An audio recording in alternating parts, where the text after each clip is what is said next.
வார்த்தைகளுக்குள் கடந்து போவோம். அன்பும் இரக்கம் நிறைந்த எங்கள் பரலோக பிதாவே, எங்கள் வாயின் வார்த்தைகளும் இருதயத்தின் தியானமும் உம்முடைய சமூகத்தில் பிரியமாயிருக்க எங்களுக்கு உதவி செய்தருளும். இந்த நேரத்திலும் நீர் எங்களோடு பேசி உம்முடைய காரியங்களை வெளிப்படுத்தி எங்கள் கண்களை திறந்தருளும். ஒவ்வொரு காரியத்திலும் கர்த்தருடைய வல்லமையும் தெய்வ பிரசன்னத்தையும் நாங்கள் உணர்ந்து கொள்ள நீரே எங்களுக்கு இரக்கம் பாராட்டும்படிக்காக ஜெபிக்கிறேன். ஆண்டவராகிய தேவனே, நீர் எங்களை வழிநடத்துகிறீர், தொடர்ந்து வழிநடத்தும், எங்களை ஆசீர்வதியும், எங்களோடு நீர் பேசும். இயேசுவின் நாமத்தினாலே எங்கள் ஜெபங்கள் ஏற்றுக்கொள்ளும் பிதாவே, ஆமென். ஆண்டவராகிய கர்த்தர் இந்த புதிய வருடங்களில், இந்த நாட்களிலே, கடைசி நாட்கள்ல தம்முடைய பிள்ளைகள் அவருடைய பாதத்தில் ஜெபிக்க வேண்டும் என்ற ஒரு புதிய காரியத்தை நமக்கு கற்பித்துக் கொடுக்கிறார். கிறிஸ்தவர்களுடைய வாழ்க்கையிலே ஜெபம் என்பது இன்றியமையாத ஒன்று. கிறிஸ்தவர்கள் நாம் எப்பொழுதும் ஜெபித்துக் கொண்டுதான் இருக்கிறோம், எல்லா காலகட்டங்களிலும் ஜெபிக்க பழகி இருக்கிறோம். ஆனா இப்போ கர்த்தர் நம்மை வேறொரு புதிய பரிமாணமான ஜெபத்திற்குள் அழைத்து போக விரும்புகிறார். நாம் செய்கிற ஜெபத்துல இனியும் மேலதிகமான காரியங்களை அநேக மணி நேரங்கள் கர்த்தருடைய பாதத்தில் காத்திருந்து நாம் தேவனுடைய பாதத்தில் உள்ளத்தின் ஆழத்திலிருந்து ஜெபிக்க வேண்டும் என்பதே அவருடைய உள்ளத்தின் வாஞ்சையும் விருப்பமுமாக இருக்கிறது. ஒரு காலத்துல நம்முடைய சபைகளிலே செய்யப்பட்ட ஜெபங்கள் சுருக்க ஜெபங்களாக இருந்தன. கர்த்தர் அந்த ஜெபங்களை எல்லாம் அதையும் கேட்டார். ஆனா இப்போ தம்முடைய பிள்ளைகள் அதிகமாய் கர்த்தருடைய பாதத்தில் காத்திருந்து ஜெபிக்க வேண்டும் என்று அவர் விரும்புகிறார். அந்த ஜெபம் சாதாரணமா இருக்கக்கூடாதான். அந்த ஜெபம் உள்ளத்தின் ஆழத்திலிருந்து புறப்படுகிறதா இருக்கணுமா? நம்முடைய தலை தண்ணீரும் நம்முடைய கண்கள் நீரூற்றுமாய் மாறுகிறதா இருக்கணுமா? உள்ளத்தின் ஆழத்திலிருந்து புறப்பட்டு வருகிற ஜெபம் வரணுமா? ஜெபத்திலே பல்வேறு விதமான நிலைகள் இருக்கிறது, பல்வேறு விதமான காரியங்கள் இருக்கிறது, பல்வேறு விதமான ரகசியங்கள் இருக்கிறது. இந்த ரகசியங்கள் எல்லாம் கர்த்தர் இந்த கடைசி காலத்தில் தான் ஒன்றொன்றாய் நமக்கு வெளிப்படுத்தி கொண்டு வருகிறார். இதுவரைக்கும் நம்முடைய கிறிஸ்தவ சமுதாயத்துல சாத்தானை நோக்கி கை நீட்டி ஜெபம் பண்ணி உன் கையை எடு என்று நம்முடைய அதிகாரத்தை பயன்படுத்தினதில்லை. அது போக நம்மை சுற்றி நடக்கிற நிகழ்வுகளை கண்டு உலகத்தில் வருகிற காரியங்களுக்காக பரிதவித்து கதறி ஜெபித்ததில்லை. நாம் தெரிந்து கொண்ட ஜெபம் எல்லாம் சுருக்க ஜெபங்களாகவும் தன்னலம் நிறைந்த ஜெபங்களாகவுமே இருந்திருக்கின்றன. நமக்காகவும் நம்முடைய வீட்டிற்காகவும் நம்முடைய குடும்பத்திற்காகவும் நாம் ஜெபித்து வந்திருக்கிறோம். ஆனா கர்த்தர் இந்த கடைசி காலங்கள்ல ஜெபத்திலே ஒரு வேறொரு புதிய பரிமாணங்களை நமக்கு வெளிப்படுத்தி காண்பிக்கிறார். சிலருக்கு அது புரியும், சிலருக்கு அது புரியாது. ஒரு ஜெபத்துல ஏன் இத்தனை காரியங்கள், இவ்வளவு மணி நேரம் ஏன் நாம் அமர்ந்து ஜெபிக்க வேண்டும் என்றெல்லாம் கேட்பாங்க. ஒரு சிலர் சொல்றது ஒரு காரியம் உண்டு. வேத புஸ்தகத்தில் நீங்க எடுத்து பார்த்தா எல்லாம் சுருக்க சுருக்க ஜெபங்களாய்த்தான் ஜெபம் பண்ணி இருக்கிறார்கள். இயேசுவிடத்திலே 5 அப்பம் 2 மீனை கொடுத்து 5000 பேருக்கு பங்கு வைப்பதற்கு முன்பாக ஒரு சின்ன ஜெபம் தான் செய்தார். காற்றும் கடலும் இறைந்து புயலும் மழையும் புறப்பட்டு வரும் பொழுது அவருடைய சீஷர்கள் அவரிடத்தில் வந்து, ஐயரே, நாங்கள் மடிந்து போகிறோமே, உமக்கு கவையில்லையா என்று கேட்டார்கள். அப்பொழுது இயேசு அங்கே அவர் நடுவில் எழுந்து நின்று, வாங்கப்பா, நம்ம எல்லாம் முழங்கால் போட்டு 12 மணி நேரம் ஃபாஸ்டிங் பண்ணலாம், 24 மணி நேரம் ஃபாஸ்டிங் பண்ணலாம் என்று சொல்லி கர்த்தர் சொல்லவில்லை. எழுந்தார், காற்றை பார்த்தார், கடலை பார்த்தார், இறையாதே, அமைதலாயிரு என்று சொன்னார். இந்த வார்த்தை சொன்ன உடனே காற்றும் புயலும் மழையும் அவர் வார்த்தைக்கு கீழ்ப்பட்டது. எலியாவை பாருங்கள், அத்தனை ஜனங்கள் அங்கே பொல்லாத தீர்க்கதரிசிகள் நின்று கொண்டிருக்கிறார்கள், ஆகாப் ராஜா நின்று கொண்டிருக்கிறான், மனிதர்கள் நின்று கொண்டிருக்கிறார்கள், இஸ்ரவேலர்கள் நின்று கொண்டிருக்கிறார்கள். எல்லாருக்கு நடுவிலும் கர்த்தருடைய வல்லமை வெளிப்படுத்தும்படிக்கு 2 வார்த்தை தந்தி கொடுத்த மாதிரி ஜெபம் பண்ணினார், என்னை கேட்டருளும், என்னை கேட்டருளும். அவ்வளவுதான். உடனே வானம் திறந்தது, நெருப்பு இறங்கிற்று. இவர்கள் எல்லாம் என்ன 12 மணி நேரம் உபவாச ஜெபமா பண்ணி கொண்டிருந்தார்கள். 2 வார்த்தை சொல்லி ஜெபம் பண்ணி பரலோக ராஜ்யத்தின் அற்புதங்களை, பரலோக ராஜ்யத்தின் வல்லமை பூமிக்கு இறக்கி கொண்டு வந்து காண்பித்து விடவில்லையா? அப்படித்தான் அவர்கள் ஜெபித்திருக்க, இன்னைக்கு கடைசி நாட்கள்ல ஒரு தலைமுறை எழும்பி ஜனங்கள் எல்லாம் கூட்டி வைத்துக் கொண்டு 12 மணி நேரம் ஃபாஸ்டிங் பண்ணுங்க, 13 மணி நேரம் ஜெபம் பண்ணுங்கன்னு சொல்லி கொண்டிருக்கிறார்கள் என்று சிலர் ஜெபங்களை குறித்து குறை சொல்லுகிறார்கள். வேதம் சொல்லுது, இயேசு கிறிஸ்து காற்றையும் கடலையும் பார்த்து இறையாதே, அமைதலாயிரு என்று 2 வார்த்தை சொல்லி ஜெபம் பண்ணது உண்மைதான். ஆனால் இயேசு இந்த 2 வார்த்தை சொல்லி ஜெபம் பண்ணுவதற்கு முன்பாக இரவெல்லாம் அவர் ஜெபத்திலே விழித்து காத்திருந்தார். அல்லேலூயா. எலியாவின் வாழ்க்கை முழுவதுமே ஜெபிக்கிற வாழ்க்கையா இருந்தது. அப்படி 12 மணி நேரம் 24 மணி நேரம் தன்னுடைய வாழ்க்கையை ஜெபத்திற்கு என்று ஒப்பு கொடுத்தவர்கள் வெளியே வந்து நின்று ஒரு வார்த்தை கட்டளையிட்டு சொன்னாலும் அந்த வார்த்தைக்கு காற்றும் கடலும் புயலும் கீழ்ப்படியும் என்று கர்த்தருடைய வேதம் சொல்லுது.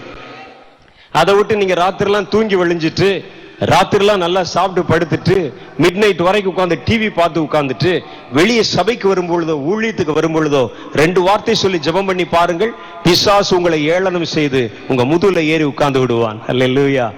அதனால வேதம் சொல்லுது, ஜெபிக்க கற்றுக்கொள்ளுங்கள். ஏன் இந்த கடைசி காலத்தில் கர்த்தர் நம்மை ஜெபிக்க பழக்க வைக்கிறார்? ஜெபத்தை குறித்த பல விமர்சனங்கள் வரும். பல விமர்சனங்களை ஒருவேளை நம்முடைய வாழ்க்கையில கேள்விப்பட வேண்டி வரலாம். ஜெபத்திலே நம்பிக்கையற்றவர்கள் இப்படிப்பட்ட வார்த்தைகளை பேசுவார்கள். வேதம் சொல்லுது, யோபுவின் புஸ்தகம் 21வது அதிகாரத்தில் அவர் சொல்றார் 15வது வசனத்துல, சர்வ வல்லவரை நாம் சேவிக்க அவர் யார்?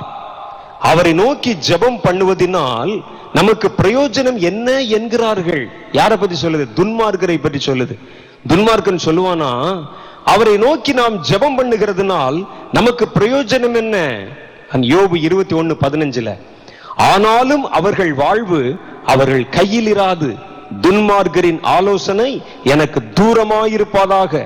எத்தனை சடுதியில் துன்மார்க்கரின் அவருடைய விளக்கு அணைந்து போம். அவர் தமது கோபத்தில் வேதனைகளை பகிர்ந்து கொடுக்கையில் அவர்கள் ஆபத்து அவர்கள் மேல் வரும் என்று எழுதியிருக்கிறது. ஜெபம் பண்ணுகிறவர்களை குறித்து தாக்கி சொல்லுகிறவர்கள் துன்மார்க்கர்கள் என்று சொல்லுது. அவன் தான் சொல்லுவானா, ஜெபம் பண்றதுனால என்ன பிரயோஜனம், கர்த்தரிடத்திலே காத்திருக்கிறதுனால என்ன பிரயோஜனம் என்று. கடைசி நாட்களிலே கர்த்தர் ஒரு ஜெப சந்ததியை எழுப்பி கொண்டிருக்கிறார். ஜெபிக்கிற தேவனுடைய பிள்ளைகளை கர்த்தர் எழுப்பி கொண்டிருக்கிறார். ஏன் அவருக்கு இந்த கடைசி நாட்களை எல்லாரும் ஜெபிக்க வேண்டியது அவசியமாக இருக்கிறது? 3 காரியங்களுக்காக ஜெபம் என்பது நமக்கு அவசியமாக இருக்கிறது. முதல் காரியம் நம்ம சொல்லுது, நம்ம தேசம் சந்திக்கிற பல ஆபத்துகளிலிருந்து காக்கப்படும்படிக்காக.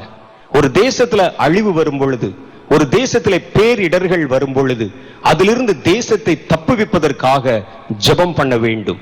இஸ்ரவேல் தேசத்தை அடிக்கடியாக ஆபத்துகள் சூழ்ந்த பொழுது கர்த்தருடைய ஜனங்கள் தேவாலயத்திலே கூடி வந்து தங்கள் பாவங்கள் எல்லாம் அறிக்கை செய்து ஜெபம் பண்ணி காத்திருந்தார்கள், உபவாசம் பண்ணாங்க. தேசத்துல பேரிடர்கள் தோன்றும் பொழுது ஜெபம் பண்றோம். அந்த பேரிடர்கள் வருவதற்கு முன்பாகவே நம்ம காத்திருந்து கர்த்தருடைய பாதத்துல நம்முடைய இருதயத்தை ஊற்றி ஜெபம் பண்ணுகிறோம். அதனால் நம்முடைய தேசம் தப்புவிக்கப்படுகிறது.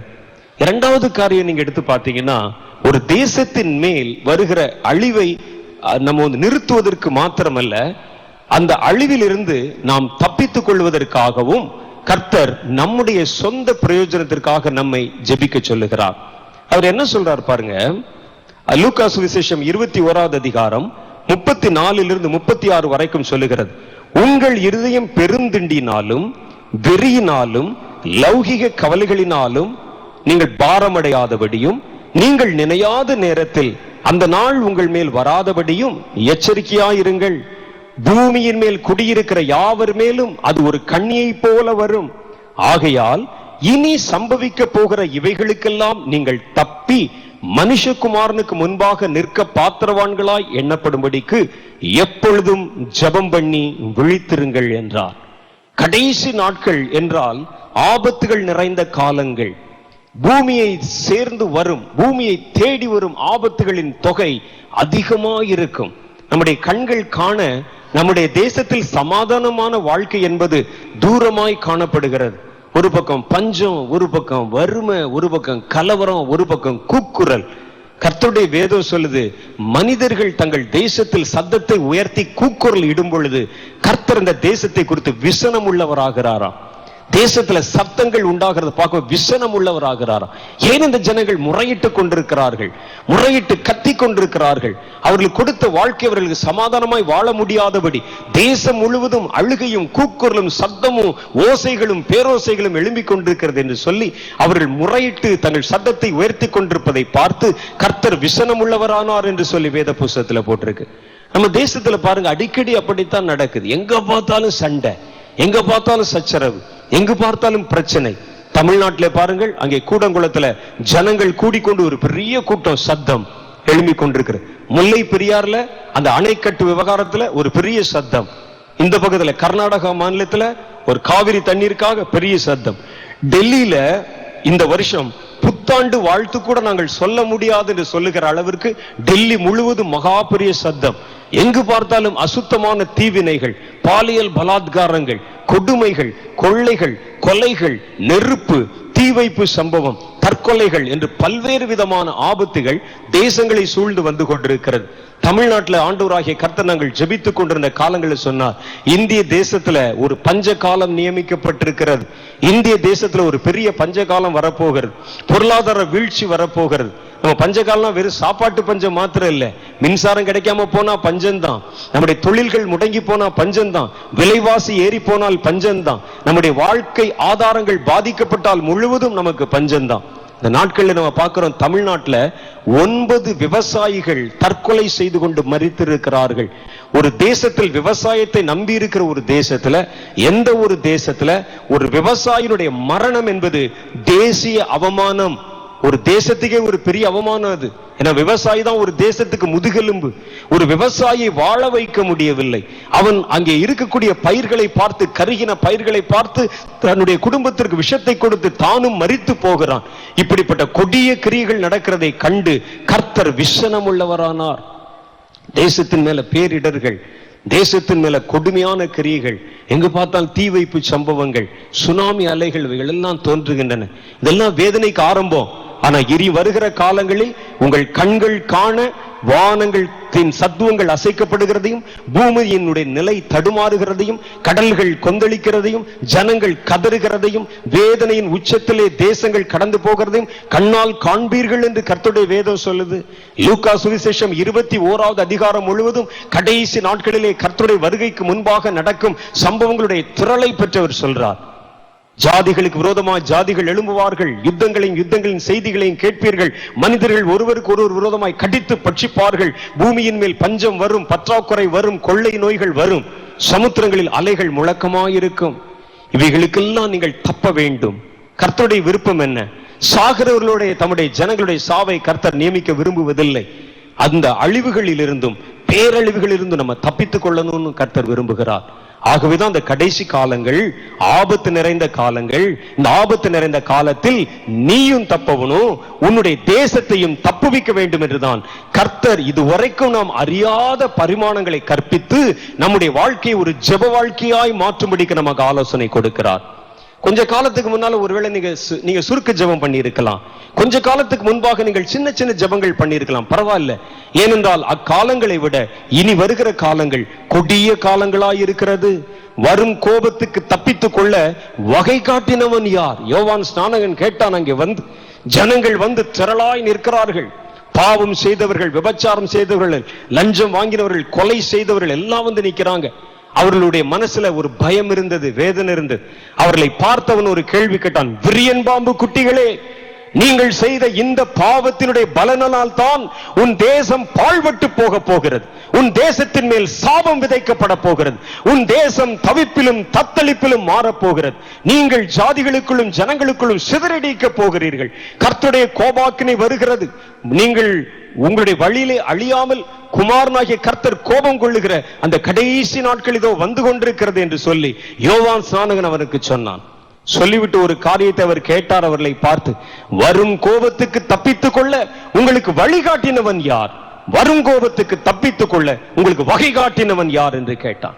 வந்திருக்கிற ஜனங்கள் எல்லாம் அப்படியே அவர்களுக்கு என் வழி சொல்ல தெரியவில்லை. நீங்க செய்த பாவங்கள் உங்களுடைய தலையில் இருக்குது. நீங்கள் செய்த அக்கிரமம் உங்களுடைய தேசத்தில் இருக்கிறது. தேசத்தின் கதவுகளை தேவனுடைய கோபத்திற்கும் தேவனுடைய நியாயத்தீர்ப்பின் தண்டனைக்கும் திறந்து வைத்து விட்டீர்கள். இனி வருங்கோபத்துக்கு தப்பித்துக் கொள்ள வழி என்ன? யார் வழி சொல்லுவா? வழி தெரியாமல் மேலும் மேலும் பாவத்தை செய்து கொண்டிருக்கிறீர்கள் என்று கேட்டான். நான் அந்த வசனத்தை படிச்ச போது என்னுடைய மனசுல ஒரு கேள்வி எழுந்தது. ஏன் வந்திருந்த ஜனங்களை பார்த்து விரியன் பாம்பே என்று சொல்லாம விரியன் பாம்பு குட்டிகளே என்று சொன்னார் அப்படின்னு எனக்கு ரொம்ப நாள் இதுக்கு எந்த விடை தெரியவில்லை. ஒரு நாள் ஒரு புஸ்தகத்தை படித்துக் கொண்டிருந்தேன். அதுல இந்த மிருகங்களை பற்றி எழுதியிருக்கிறாங்க. அந்த புஸ்தகத்துல போட்டிருக்குது, விரியன் பாம்பை விட விரியன் பாம்பு குட்டிகள் ரொம்ப ஆபத்தானவைகளாம். அதற்கு விஷ பற்கள் உள்ள அப்பதான் முளைக்க ஆரம்பிச்சபடி வருமா. அந்த பற்கள் புதிதாக முளைக்க ஆரம்பிக்கும் பொழுது அது உள்ள ஒரு குறுகுறுப்பு ஏற்படுமா, அதுக்கு அந்த குறுகுறுப்பை தவிர்த்து கொள்வதற்காக பார்க்கறதெல்லாம் கடிச்சு வைக்குமா. ஆனா வளர்ந்த விரியன் பாம்பு அதுக்கு பல்லெல்லாம் நல்லா வளர்ந்த பிறகு தனக்கு ஆபத்து வந்தால் மாத்திரம்தான் போடுமா, ஆளை கொத்துமா. ஆனா விரியன் பாம்பு குட்டி அப்படி இல்லை. கட்டையை பார்த்தாலும் கடிக்குமா, கட்டெரும்ப பார்த்தாலும் கடிக்குமா, காலை பார்த்தாலும் கடிக்குமா, எதை பார்த்தாலும் கடிக்குமா. யோவான் சொல்லுகிறார், காரணமே இல்லாமல் ஜனங்களை பகைக்கிறதும் காரணமே இல்லாமல் தீவினைகள் செய்கிறதுமான விரியன் பாம்பு குட்டிகளே, வரும் கோபத்துக்கு தப்பித்துக் கொள்ள உங்களுக்கு வழிகாட்டினவன் யார் என்று கேட்டார். அதுவரைக்கும் யோவான் ஸ்நானகனிடத்திலே கேள்வி கேட்க அந்த கேள்வி மாத்திரம்தான் இருந்தது. ஆனால் இயேசுவிடத்திலே அந்த கேள்விக்கான விடை இருந்தது. வழிகாட்டினவன் யார், எது வழி என்று கேட்டார். இயேசு சொன்னார், நானே வழி, நானே சத்தியம், நானே ஜீவன். ஒருவன் என்னை பின்பற்றினால் அவன் இருளிலே நடக்கிறவனை போல் இல்லாமல் வெளிச்சத்திலே நடக்கிறவனை போல சீராய் நடப்பான் என்று. உலகத்தின் கடைசி நாட்களில் வருகிற பேரழிவுகளின் திரள் இனி தேசத்தை சந்திக்க போகிற காலங்கள்ல இதிலிருந்து தப்பித்துக் கொள்வதற்கு வழி என்ன? கர்த்தருடைய வேதம் சொல்லுது. அதற்கு உண்டான வழி என்ன? இயேசு சொன்னார், நானே வழி, அந்த வழியை நான் உங்களுக்கு சொல்லி தரட்டும் என்று சொல்லுகிறார். நிலநடுக்கங்களை குறித்து நீங்கள் படித்திருக்கிறீர்கள். நிலநடுக்கங்களுடைய வேகம் பயங்கரமானது. அது 7 புள்ளிக்கு மேல 8 ரிக்டருக்கு மேல வந்தா அது ஜனங்களை கொல்லுவதற்கும் நாம் கட்டியிருக்கிற கட்டடங்களை கீழே கொண்டு போவதற்கும் அது எடுத்துக்கொள்ளுகிற நேரம் வினாடி கணக்கில் தான் சொல்லப்படுகிறது. சில வருடங்களுக்கு முன்பாக இந்திய பாகிஸ்தான் எல்லையில முசாஃபராபாத் என்கிற ஒரு மலைப்பட்டினம் இருந்தது. அந்த மலைப்பட்டினத்துல காலை 9:15 மணிக்கு ஒரு நிலநடுக்கம் தோன்றிற்று. அந்த நிலநடுக்கம் தோன்றி அது நீடித்த நேரம் 21 வினாடிகள், 21 சுண்டு, அவ்வளவுதான். 21 வினாடிகளுக்குள்ள 80 லட்சம் பேர் உயிரோட மண்ணிலே புதைந்து போய்விட்டார்கள். அதோட பலம் பயங்கரமானது. சுனாமி அலைகளை நம்ம பார்த்தோம். இந்தியாவில் நம்ம பார்த்த சுனாமி அலைகள், இந்தோனேஷியால ஜாவா சுமத்ரா தீவுகளுக்கு நடுவிலே புறப்பட்ட அந்த சுனாமி அலைகளில் இருந்து இந்தியாவுக்கு அந்த சுனாமி அலைகள் எல்லாம் சாதாரணமானவைகள். ஆனா உண்மையான சுனாமி அலை என்றால் ஒரு சாதாரணமான ஒரு சுனாமி அலையினுடைய உயரம் 240 அடி உயரம் இருக்குமா. அவ்வளோ பெரிய அலைகள் ஒரு தேசத்துக்குள்ளே புறப்பட்டு கடந்து வந்தா தேசத்தில் இருக்கக்கூடிய பேரழிவுகள் பயங்கரமா இருக்குமா. கர்த்தருடைய வேதம் சொல்லுகிறது, நில நடுக்கங்களையும் ஆழி பேரலைகளையும் சுனாமி அலைகளையும் இனி வருகிற நாட்கள் நீங்கள் கேள்விப்படுவீர்கள் என்று. இதிலிருந்து ஒரு மனுஷன் தப்பித்துக் கொள்றதுக்கு என்னங்க வழி? இதிலிருந்து எப்படி தப்பித்துக் கொள்ள முடியும்? புயல் பாதுகாப்பு கட்டணங்களை கட்டி வைத்தால் தப்பித்துக் கொள்ள முடியுமா? ஒரு பெரிய நிலநடுக்கம் வரும்பொழுது அதிலே உயிர் பாதுகாப்பாய் வாழ்வதற்கு நம்ம தப்பித்துக் கொள்வதற்கு ஏதாவது மார்க்கம் இருக்கிறதா என்றால் ஒன்றும் இல்லை. விஞ்ஞானத்துல நம்ம எடுத்து வாசிச்சு பார்த்தீங்கன்னா சொல்றாங்க, நிலநடுக்கம் வந்துட்டு போன பிறகு துல்லியமாய் அளந்து சொல்வதற்கு கருவி வைத்திருக்கிறோம். எத்தனை ரெக்டர் வந்தது, எத்தனை ஜனங்கள் செத்தார்கள், எத்தனை பேர் உயிரோடு இருக்கிறார்கள், எந்த இடத்திலிருந்து வந்தது என்று சொல்வதற்கு கருவி வைத்திருக்கிறோம். ஆனா அது வருவதற்கு முன்பாக சொல்வதற்கு, வானிலை அறிக்கை மாதிரி சொல்வதற்கு இதுவரைக்கும் எங்களிடத்தில் எந்த கருவிகளும் இல்லை என்று சொல்லுகிறார்கள். அப்படியானால் நாம் நம்புகிற விஞ்ஞானம் வரும் கோபத்துக்கு தப்பித்துக் கொள்ளக்கூடிய வழியை நமக்கு கற்பிக்கவில்லை. ஆனா கர்த்தர் சொல்றார், வரும் கோபத்துக்கு தப்பித்துக் கொள்ள ஒரே ஒரு வழி இருக்கிறது. பூமியின் மேல் எங்கும் குடியிருக்கிற அனைவர் மேலும் தேவனுடைய கோபாக்கினை ஒரு கண்ணியை போல வரும் பொழுது இனி சம்பவிக்க போகிற இவைகளுக்கெல்லாம் நீங்கள் தப்பி மனுஷகுமாரன் முன்பாக நிற்க பாத்திரவான்களாய் எண்ணப்படும்படி எப்பொழுதும் ஜெபம் பண்ணி விழித்திருங்கள். இங்கே கூடி வந்திருக்கிற இந்த கூட்டத்தில் ஒருவனும் அந்த பேரழிவுகளிலே சாவது கர்த்தருக்கு விருப்பம் இல்லை. ஆகவேதான் உங்களை பல இடங்களில் இருந்தும் அவர் பயில் காட்டி அழைத்து ஓரிடத்தில் கொண்டு வந்து ஜெபிக்கும் கலையை, ஜெபத்தின் ரகசியங்களை உங்களுக்கு கற்றுக் கொடுத்து கொண்டிருக்கிறார். அல்லேலூயா. மற்றபடி நாம் வைத்திருக்கிற எந்த வசதிகளும் நம்முடைய ஜீவனை காப்பாற்ற போதுமானதல்ல. ஒருவேளை நீங்க கேட்கலாம், ஐயா அவ்வளோ பெரிய நிலநடுக்கம் வரும் பொழுது, அல்லது ஆழி பேரலைகள் எழும்பும் பொழுது, அல்லது வானத்தின் சத்துவங்கள் அசைக்கப்படும் பொழுது, வானத்திலிருந்து உபகரணங்கள் கீழே பூமியை நோக்கி கீழே இறங்கி வரும் பொழுது, மகா பெரிய கொள்ளை நோய் தேசம் முழுவதும் பற்றி பிடித்து ஜனங்களுடைய உயிர்களை அவைகளை கொள்ளையடிப்பதற்கு முயற்சி பண்ணும் பொழுது நாங்க முழங்கால் போட்டு சும்மா ஜெபம் பண்ணிட்டு இருந்தா போதுமா? அதுல நாங்க காப்பாற்றப்பட முடியுமா? தப்பித்துக் கொள்வதற்கு இது என்ன வழி? சாதாரணமான வழியா இருக்குது என்று ஒருவேளை நீங்கள் கேட்கலாம். இந்த ஆலோசனையை இயேசுவை தவிர வேறு யார் சொல்லி இருந்தாலும் இந்த கேள்வியை நானும் கேட்டு இருப்பேன். ஆனா வரும் கோபத்துக்கு தப்பித்துக் கொள்ள ஜெபம் பண்ணுவது ஒன்றே வழி என்று சொன்னவர் யார் தெரியுமா? ஆண்டவராகிய இயேசு கிறிஸ்து. அவர் வானத்தையும் பூமியை உண்டாக்கினவர். அவர் ஆதியில் இருந்த வார்த்தை. ஆதியிலே வார்த்தை இருந்தது, அந்த வார்த்தை தேவனிடத்தில் இருந்தது, அந்த வார்த்தை தேவனாயிருந்தது. அவர் தன் வாயை திறந்து சொல்றாரு, இதில் தப்பித்துக் கொள்ள ஒரே ஒரு வழி இருக்கிறது, ஒரே ஒரு மார்க்கம் இருக்கிறது, ஜெபம் பண்றதுதான் அந்த வழி. ஆகவேதான் கர்த்தர் கடைசி கால தலைமுறைக்கு ஜெபத்தை கற்றுக் கொடுக்கிறார். இன்னொன்னு, மூணாவது காரியம் எதுக்குன்னா, இந்த ஜெபங்கள் நமக்கு எதற்கு தேவை? கர்த்தர் தம்முடைய நியாய தீர்ப்பை பூமியிலே வெளிப்படுத்துவதற்கு முன்பு, பூமியிலே கொண்டு வருவதற்கு முன்பு, நம்முடைய ஜெபத்தினால் பரலோகத்தில் இருக்கிற தூப கலசத்தை நிரப்ப வேண்டும் என்று அவர் விரும்புகிறார். இங்கே வெளிப்படுத்த விசேஷம் 8வது அதிகாரத்தை எடுத்து பாருங்க. அதுல 3, 4, 5 ஆகிய வசனங்கள் ஒரு காரியத்தை சொல்லுகிறது. வேறொரு தூதனும் வந்து தூபம் காட்டும் பொற்கலசத்தை பிடித்து பலிபீடத்தின் படியிலே நின்றான். சிங்காசனத்துக்கு முன்பாக நின்ற பொற்பீடத்தின் மேல் சகல பரிசுத்தவான்களின் ஜெபங்களோடும் செலுத்தும்படி மிகுந்த தூப வர்க்கம் அவனுக்கு கொடுக்கப்பட்டது. அப்படியே அந்த பரிசுத்தவான்களின் ஜெபங்களோடும் செலுத்தப்பட்ட தூப வர்க்கத்தின் புகையானது தூதனுடைய கையிலிருந்து தேவனுக்கு முன்பாக எழும்பிற்று. பின்பு அந்த தூதன் தூப கலசத்தை எடுத்து அதை பலிபீடத்தின் நெருப்பினால் நிரப்பி பூமியிலே கொட்டினான். உடனே சப்தங்களும் இடிமுழக்கங்களும் மின்னல்களும் பூமி அதிர்ச்சிகளும் பூமியிலே உண்டானது என்று எழுதியிருக்கு. கடைசி நாட்கள்ல பூமியின் மேல கர்த்தர் நியாய தீர்ப்பை செலுத்துவதற்கு முன்பு, இந்த மகா பயங்கரங்கள் வருவதற்கு முன்பு பரலோகத்திலே ஒரு சம்பவம் நடக்க போகிறது. அங்க என்ன செய்ய போறாங்கன்னா, தேவனுடைய ஆலயத்திலே தேவன் எழுந்தருளி இருப்பார். அங்கே தேவ தூதன் கடந்து வந்து கையிலே ஒரு பொற் தூப கலசத்தை வைத்திருப்பான். பொன்னினால் செய்யப்பட்ட அந்த தூப கலசத்துல பரிசுத்தவான்களின் ஜெபம் என்கிற தூப வர்க்கம் கொண்டு வந்து போடப்படும். அந்த தூப வர்க்கம் போடப்பட்டு அது கர்த்தருக்கு முன்பாக அசைவாட்டும் பலியாக அல்லது தூப வர்க்கத்தை காட்டும் ஒரு பலியாக அது செலுத்தப்படும். அந்த பலி செலுத்தப்படும் பொழுது அதிலிருந்து புகப்படும் அந்த புகையானது பரலோகம் முழுவதும் சுகந்த வாசனையாய் பரவி வரும். அதன் பின்பு இந்த பூமியின் மேல் தேவனுடைய கோபாக்கினை செலுத்தப்படும். கர்த்தருடைய கோபாக்கினை செலுத்தப்பட போவதற்கு முன்பாக பரலோகத்தை நிரப்பும் அந்த பொன்னிலான ஆன தூப வர்க்கத்தை, அது தூப கலசத்தை நிரப்ப கர்த்தருக்கு இன்னைக்கு பூமியின் பரிசுத்தவான்களின் ஜெபம் தேவைப்படுகிறது. ஜெபம் பண்ணுகிறவர்கள் பரலோகத்தில் இருப்பதில்லை, அவர்கள் பூமியில தான் இருக்கிறாங்க. பூமியில இருக்கிறவன் தான் ஜெபம் பண்ண முடியும். இந்த ஜெபிக்கிறவருடைய ஜெபத்தை பரலோகம் இன்றைய தினத்தில் எதிர்பார்க்கிறது. பரலோகத்தில் செய்யப்பட வேண்டிய ஆராதனைக்கு பூமியில் செய்யப்படுகிற பரிசுத்தவான்களின் ஜெபம் என்கிற தூப வர்க்கம் தேவைப்படுகிறது. நீங்கள் அந்த பழைய நாட்களிலே அந்த மோசேயின் காலத்தில் யாத்ராம புஸ்தகம், லேவியராம புஸ்தகத்துல வாசிச்சு பார்த்தீங்கன்னா, தூப வர்க்கத்தில் இடப்பட வேண்டிய அல்லது தூப கலசத்தில் இடப்பட வேண்டிய அந்த நற்புகையை எழுப்பக்கூடிய தூப வர்க்கங்கள் எப்படி இருக்கணும் அப்படின்னு ஒரு பெரிய டிஸ்கிரிப்ஷனே கொடுத்திருக்கிறாங்க.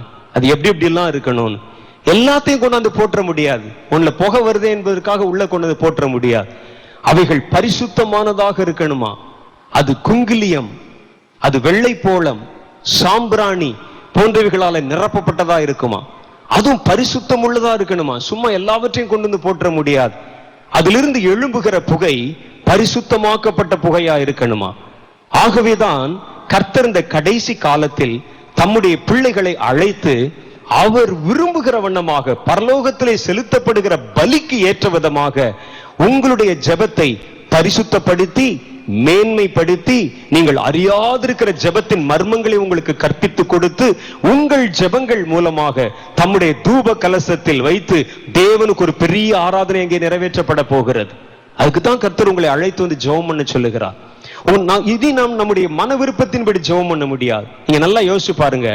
பரலோகத்தில் இருக்கக்கூடிய தூப அந்த கலசத்தில் நிரப்பப்படுகிற ஜெபம், என் கணவன் குடிக்கிறான் அதுக்காக நான் ஜெபம் பண்றேன், எனக்கு தலை வலிக்குது அதுக்காக ஜெபம் பண்றேன், எனக்கு தீராத வயிற்று வலி இருக்குது அதற்காக ஜெபம் பண்றேன், என் பிள்ளைகளுக்கு நல்ல திருமண வாழ்க்கை வரணும், அதுக்காக ஜெபம் பண்றேன்.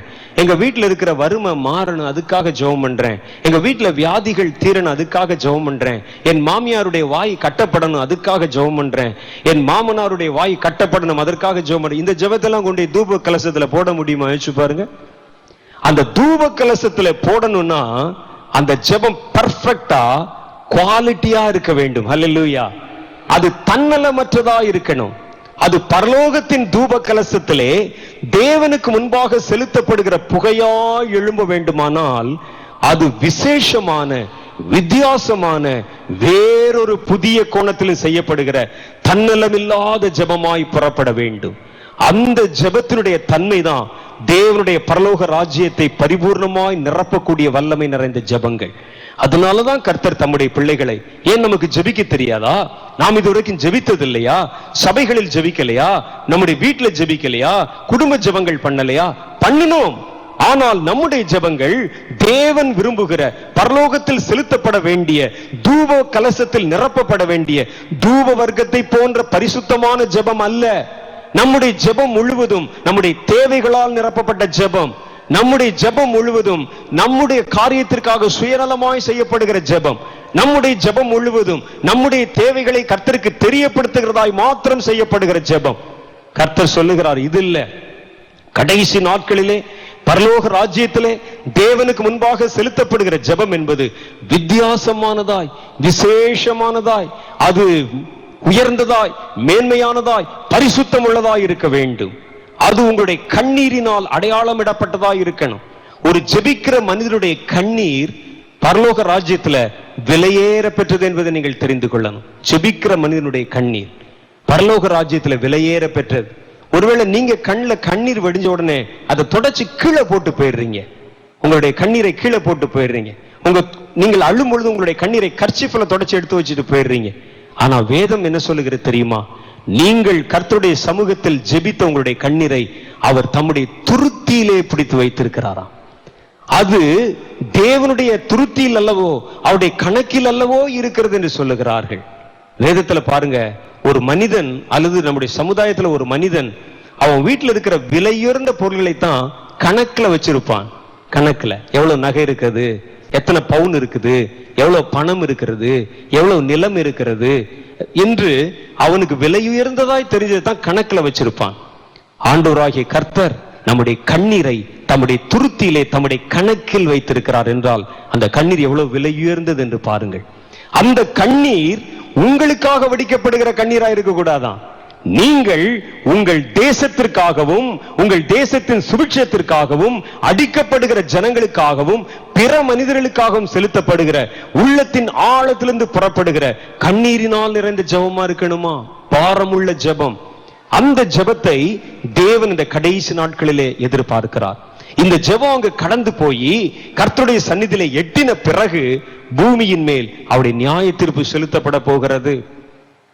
பூமியின் மேல் அவருடைய நியாய தீர்ப்பு செலுத்தப்பட போவதற்கு முன்பாக கர்த்தர் தம்முடைய பிள்ளைகளுக்கு ஒரு சந்தர்ப்பம் கொடுக்கிறார். இனி வருகிற ஆபத்துகள் வர்றதுக்கு முன்னால நீ ஜெபித்தா அந்த ஜெபத்தை நான் ஏற்றுக்கொண்டு நீ ஜெபித்த காரியங்களுக்கான பதிலை கொடுத்து விட்டு மீதி இருக்கிற காரியத்து மேல்தான் அவர் தம்முடைய நியாய தீர்ப்பை செலுத்த போகிறார். ஆகவே பிரியமானவர்களே, இந்த கடைசி நாட்கள் நம்ம செய்ய போற ஜெபம் விசேஷமானது, முக்கியமானது, தேவனுடைய பார்வையிலே அருமையானது. ஆகவேதான் ஜெபத்தை கற்றுக் கொடுப்பதற்காக கர்த்தர் தம்முடைய தாசர்களை எழுப்பி இருக்கிறார். அவங்க ஜெபத்துல காத்திருக்கும் பொழுது கர்த்தர் ஜெபத்தின் பல பரிமாணங்களை நமக்கு வெளிப்படுத்தி சொல்லுகிறார். எப்படிலாம் ஜெபம் பண்ணணும், எப்படிலாம் மற்றவர்களுக்காக ஜெபிக்கணும், மற்றவருடைய பிரச்சனைகளை நாம் எப்படி நோக்கி பார்த்து நாம் ஜெபிக்கணும் என்று பல காரியங்களை கர்த்தர் ஜெபத்திலே நமக்கு கற்றுக் கொடுத்து கொண்டு வருகிறார். கர்த்தருடைய வேத புஸ்தகத்துல சொல்லுது, நாம் கர்த்தருடைய பிள்ளைகள் இன்னைக்கு கிறிஸ்தவர்கள் எப்படி இருக்கிறாங்கன்னா சுயநலம் உள்ள வாழ்க்கை உள்ளவர்களாக இருக்கிறோம். நம்மை சுற்றி நடக்கிற பல நிகழ்ச்சிகள் நமக்கு என்னன்னே தெரியாது, அதை பற்றி நாம் கவலைப்படுவதில்லை. நம்மை சுற்றிலும் நம்முடைய தேசத்திலே நடக்கிற கொடிய கிரியைகள் நமக்கு தெரியாது. நான் சொல்றதெல்லாம் கொஞ்ச நாளைக்கு முன்னால, இப்ப நீங்க எல்லாம் தேறிட்டீங்க. கொஞ்ச நாளைக்கு முன்னால கிறிஸ்தவரிடத்துல நம்ம நாட்டினுடைய முதலமைச்சருடைய பேர் என்னன்னு கேட்டீங்கன்னா தெரியாது. நம்ம நாட்டுல தொழில் அமைச்சருடைய பேர் என்னன்னு கேட்டா தெரியாது. உங்க ஊர்ல நடக்கிற பிரச்சனைகளை பற்றி கேட்டால் உங்களுக்கு தெரியாது. ஏனென்றால் கிறிஸ்தவர்கள் ரொம்ப அடக்க ஒடுக்கமாய் தான் உண்டு தன் வேலை உண்டு என்று சொல்லி ஒரு சின்ன வட்டத்துக்குள்ளே தங்கள் வாழ்க்கையை அமைத்துக் கொள்ள பழகி விட்டவர்கள். அவங்க வீட்டுல பிரச்சனை கதவை தட்டுற வரைக்கும் எதை பற்றியும் கவலையே படாதவர்கள். என்ன நடந்தால் நமக்கு என்ன, நம்ம சுற்றி எத்தனை பேர் வெட்டுப்பட்டால் என்ன, எத்தனை பேர் குத்துப்பட்டால் என்ன, விபச்சாரம் நடந்தால் என்ன, பிள்ளைகளை கடத்தி கொண்டு போனால் என்ன, நரபலி கொடுத்தால் என்ன என்று நாம் எதிலும் பட்டுக்கொள்ள விரும்புவதே இல்லை. கிறிஸ்தவர்களுக்கு ஒரு விசேஷ குணம் இருக்கு. யாரும் கோச்சுக்கிறாதீங்க, நானும் கிறிஸ்தவன் தான். கிறிஸ்தவர்களுக்கு ஒரு விசேஷ குணம் இருக்கிறது. உள்ளுக்குள்ள சண்டை போட்டு கொண்டால் மூர்க்கமா சண்டை போடுவான். உள்ளுக்குள்ள கிறிஸ்தவருக்கு சண்டை வருதுன்னா மூர்க்கமா சண்டை போடுவாங்க. வெளியிருந்து ஏதாவது பிரச்சனை வந்தா வாய் மூடி மௌனமாகி விடுவார், பேசாதீங்க அப்படின்றவாங்க. அப்படிதான் நம்ம வாழ்ந்து கொண்டிருந்தது வரைக்கும். நமக்கு சுற்றி நடக்கிற எதை பற்றியும் கவலைப்பட்டதில்லை. வேதம் சொல்லுது, இனி கடைசி நாட்களில வருகிற கர்த்தருடைய பிள்ளைகள் தங்களை பற்றி அல்ல, தங்கள் தேசத்தை குறித்தும் தேவனுடைய சித்தத்தை குறித்தும் வரும் காரியங்களை குறித்தும் கவலைப்படுவதற்காக அழைக்கப்பட்டிருக்கிறார்கள். நம்ம சுற்றி நடக்கிறது நம்ம பார்க்கணும். நம்ம சுற்றி என்னென்னலாம் போராட்டங்கள் வருதுன்னு பார்க்கணும். ஏனென்றால் நாம நினைக்கிறோம் ஒரு நாட்டை, ஒரு தேசத்தை சுபிட்சமாய் வைத்துக் கொள்வது, நல்ல சந்தோஷமாய் நல்ல தன்னிறை உள்ளதாய் வைத்துக் கொள்வது அரசியல்வாதிகளின் கைகளில் இருக்கிறது என்று நாம் நினைத்துக் கொண்டிருக்கிறோம். அது முழு உண்மை அல்ல. அரசியல்வாதிகளின் கைகளிலே ஒரு தேசத்தினுடைய தலையெழுத்தை மாற்றும் அதிகாரம் இல்லை. அவர்கள் ஆளுமை செய்கிறார்கள். ஆட்சி ஏற்படுத்தினவர் கர்த்தர். அவர்கள் ஆளுகை செய்கிறார்கள், ஆலோசனை கொடுக்கிறார்கள், ஒழுங்குமுறைப்படுத்துகிறார்கள். ஆனா ஒரு தேசத்தை அவருடைய தலையெழுத்த இவர்கள் மாற்றி எழுதி வைத்து விட முடியாது. ஒரு தேசத்துல ஒரு பிரச்சனை வந்தா ஒண்ணும் செய்ய முடியாது. நாமும் பாருங்களேன், ஒவ்வொரு முறையும் ஒவ்வொரு கட்சிக்கு மாற்றி மாற்றி ஓட்டு போட்டு கொண்டே இருக்கிறோம். நம்ம நினைக்கிறோம், இவர்கள் வந்தால் தேசத்துக்கு ஒரு சமாதானம் கிடைக்குமா, அவர்கள் வந்தால் ஒரு சமாதானம் கிடைக்குமா, இந்த கட்சி வந்தால் கிடைக்குமா, அந்த கட்சி வந்தால் கிடைக்குமா என்று நம்முடைய நம்பிக்கை முழுசும் அரசியல் கட்சிகள் மேலதான் இருக்குது. ஆனா ஆவிக்குரிய ரீதியிலே கர்த்தர் சொல்லுகிறார், உண்மையாக ஒரு தேசத்தினுடைய தலையெழுத்தை, ஒரு தேசத்தினுடைய காரியத்தை, ஒரு தேசத்தினுடைய ஆசீர்வாதத்தை, ஒரு தேசத்தில் இருக்கிற சாபத்தை ஆசீர்வாதமாய் மாற்றுகிற அந்த அதிகாரம் கிறிஸ்தவர்களின் கையிலே, கர்த்தருடைய பிள்ளைகளின் கையில தான் இருக்கிறான். அவர்கள் ராஜாக்களை ஏற்படுத்தவும் ராஜாக்களை தள்ளவும் அதிகாரம் கொண்ட கர்த்தருடைய சேனையா இருக்கிறார்கள். அல்லேலூயா. நம்ம நினைச்ச ஒரு காரியத்தை செய்ய முடியும். ஒரு தேசத்தை ஆசீர்வாதமாய் வைத்திருக்க தேவனுடைய சபையினால் தான் முடியும். ஒரு தேசத்தின் நன்மைகள் ஒரு தேசத்தில் இருக்கிற கர்த்தருடைய பிள்ளைகள் மேலதான் இருக்கிறது. அதுவும் தேவனுடைய ஜெபிக்கிற ஜனங்கள் இடத்துல தான் இருக்கிறது. ஜெபித்து அவர்கள் மாற்றி இருக்கிற பல காரியங்களுக்கு சரித்திர சான்றுகள் வேத புஸ்தகத்திலே சொல்லப்பட்டிருக்கிறது. அகாஸ்வேருவின் காலத்தில் தேசம் தழுவின ஒரு மகா பெரிய கொடூரம் வந்தது. யூதர்கள் முழுவதும் கண்டுபிடிக்கப்பட்டு கொலை செய்யப்பட வேண்டும், ஒரே நாளில் கொலை செய்யப்பட வேண்டும் என்று சொல்லி சட்டம் இயற்றப்பட்டது. ஜனங்கள் முழங்கால் போட்டாங்க. யூதர்கள் ஜெபம் பண்ண ஆரம்பிச்சாங்க. பரலோகத்தின் தேவனை நோக்கி கதற ஆரம்பித்தார்கள். அடுத்த நாள் காட்சி மாறிற்று. யூதர்களை கொல்ல வேண்டும் என்று சட்டம் இயற்றினவன் எவனோ, அந்த யூதர்களை கொல்லும்படிக்கான சதித்திட்டம் தீட்டினவன் எவனோ, அவன் அந்த நாளிலே தூக்கில் போடப்பட்டு கொலை செய்யப்பட்டான். யார் மேல பழி செய்யப்பட வேண்டும் என்று சொன்னார்களோ அவர்கள் அந்த தேசத்திலே உயர்த்தப்பட்டார்கள். அல்லேலூயா. ராஜாக்களை எழுப்பவும் ராஜாக்களை ஏற்படுத்தவும் அதிகாரம் உள்ளவருடைய அதிகாரத்தில் அல்ல, முடக்கப்பட்டவனுடைய முழங்கால தான் அந்த பவரும் அதிகாரம் இருக்கிறது. அல்லேலூயா. ஆனா அதுல பெரிய ஒரு டிராஜடி என்னன்னு கேட்டீங்கன்னா, யாருக்கு தேசத்தினுடைய தலை விதியை மாற்றி அமைக்க முடியுமோ, தேசத்தினுடைய ஆசீர்வாதத்திற்கு கிரியை செய்ய முடியுமோ, தேசத்தின் சாபத்தை ஆசீர்வாதமாய் மாற்ற முடியுமோ, அவர்கள் தேசத்தை பற்றி கவலைப்படுவதே இல்லை, தேசத்தை பற்றி தெரிந்து கொள்வதே இல்லை. ஆனா யாரால மாற்ற முடியாதோ, யாரால செய்ய முடியாதோ அவர்களிடத்துல கேட்டா தேசத்தில் நடக்கிற ஒவ்வொரு காரியத்தையும் நிகழ்வுகளையும் புட்டு புட்டு வைக்கிறாங்க. நாட்டுல என்ன நடக்குன்னு சொல்லி புள்ளிவரமா பேசுறாங்க. இந்த ஊர்ல எத்தனை பேர் பாதிக்கப்பட்டிருக்கிறாங்க, எத்தனை பேருடைய விவசாய நிலம் பாதிக்கப்பட்டிருக்கிறது, அந்த விவசாய நிலங்கள் பாதிக்கப்பட்டதுனால எவ்வளவு லாஸ் அடைஞ்சிருக்கிறாங்கன்னு சொல்லி கட்சிக்காரர்கள் பேசுறாங்க. கர்த்தருடைய பிள்ளைகளுக்கு அது தெரியவில்லை. யாரு மாற்றணுமோ அவனுக்கு தெரியல. அதனால வேதம் சொல்லுது, ஜெபிக்கும் கர்த்தருடைய பிள்ளைகள் இனி உங்களுடைய பார்வையை விசாலமாக்கி கொள்ள வேண்டும். உங்கள் தேசத்தினுடைய கிரியைகளுக்காக நம்ம கர்த்தருடைய பாதத்தில் மன்றாடுதலோடு ஜெபம் பண்ணணும். முதல்ல நம்ம என்ன செய்யணும், நம்மை சுற்றிலும் நடக்கிறவைகளை கவனித்து பார்க்கணும். ஒரு நல்ல ஜெப வீரன் எதற்காகலாம் ஜெபிக்கணும்? சுற்றிலும் நடக்கிற காரியங்களை நுணுக்கமாய் கவனித்து பார்க்கணும். மேலோட்டமா நுனிப்புல் மேயிற மாதிரி பார்க்க கூடாது. ஒவ்வொரு பிரச்சனைக்கும் பின்னால ஒரு கொடியவனுடைய முகம் இருக்கும். அதை சாத்தான் என்று கர்த்தருடைய வேதம் சொல்லுது. வெளியே பார்த்தீங்கன்னா ஒரு மனிதன் கொலை செய்வது மாதிரி தெரியும், வெளியே பார்த்தா ஒரு மனிதன் தீமை செய்வது போல தெரியும். ஆனால் நுணுக்கமாய் பின்னால பார்த்தா அதுக்கு பின்னால ஒரு பொல்லாத ஆவி இருக்கும், பொல்லாத ஒரு பிசாசு இருக்கும். நம்மை சுற்றிலும் நடக்கிறவைகளை கவனியுங்கள். கவனிக்கிற காரியங்களுக்காக கர்த்தரிடத்திலே ஜெபம் பண்ணி உத்தரவாதம் பண்ணுங்கள். இரண்டாவது, தேவன் வெளிப்படுத்தும் காரியங்களுக்காக நீங்கள் கர்த்தரிடத்திலே ஜெபம் பண்ணுங்க. தேவன் வெளிப்படுத்தும் காரியங்கள் கர்த்தர் தம்முடைய ஜனங்களிடத்திலே வெளிப்படுத்தி பேச விரும்புகிறார். கர்த்தர் தம்முடைய ஜனங்களோட பேச விரும்புகிறார். தமக்கு பயந்த, தமக்கு அஞ்சுகிற தம்முடைய பிள்ளைகளிடத்திலே தேவனுடைய ரகசியம் இருக்கிறது என்று வேத புஸ்தகங்கள் எழுதியிருக்கு. ஆண்டவர் இனி வரும் காரியங்களை குறித்து தம்முடைய ஜனங்களுக்கு அறிவிக்க அவர் விரும்புகிறார். தான் கர்த்தருடைய வேதம் சொல்லுது. கர்த்தருடைய ஜனங்களுக்கு சொல்லாமல், கர்த்தர் தம்முடைய ஊழியக்காரர்களாகிய தீர்க்கதரிசிகளுக்கு சொல்லாமல் ஒன்றையும் இந்த பூமியிலே செய்ய மாட்டார். பூமியிலே நடக்கிற கிரியைகள், பூமியிலே நடக்கிற காரியங்கள், பூமியிலே வருகிற ஆபத்துகள் எது ஒன்றும் யதார்த்தமாய் நடப்பதல்ல. எல்லாமே ஏற்கனவே திட்டமிடப்பட்டு பரலோகத்தில் வடிவமைக்கப்பட்டு அப்புறம்தான் பூமியில் அரங்கேற்றப்படுகின்றன. ஆனா ஒரு காரியம் பூமியிலே வருவதற்கு முன்பாக அவர் தம்முடைய பிள்ளைகளிடத்தில் இதை பேச விரும்புகிறார். வேதம் சொல்லுது, கர்த்தர் தம்முடைய பரிசுத்த ஊழியர்களாகிய தீர்க்கதரிசிகளிடத்திலே வெளிப்படுத்தாமல் ஒன்றையும் அவர் செய்ய மாட்டார். அப்ப நீங்க சொல்லலாம், தீர்க்கதரிசிகளிடத்திலே கர்த்தர் வெளிப்படுத்துவார். உன் தேசத்தை குறித்து நீங்கள் மெய்யான அக்கறைப்படுகிறவர்களாக இருக்கும் பொழுது உன் தேசத்தை குறித்த காரியங்களை கர்த்தர் உங்களுக்கு வெளிப்படுத்துவார்.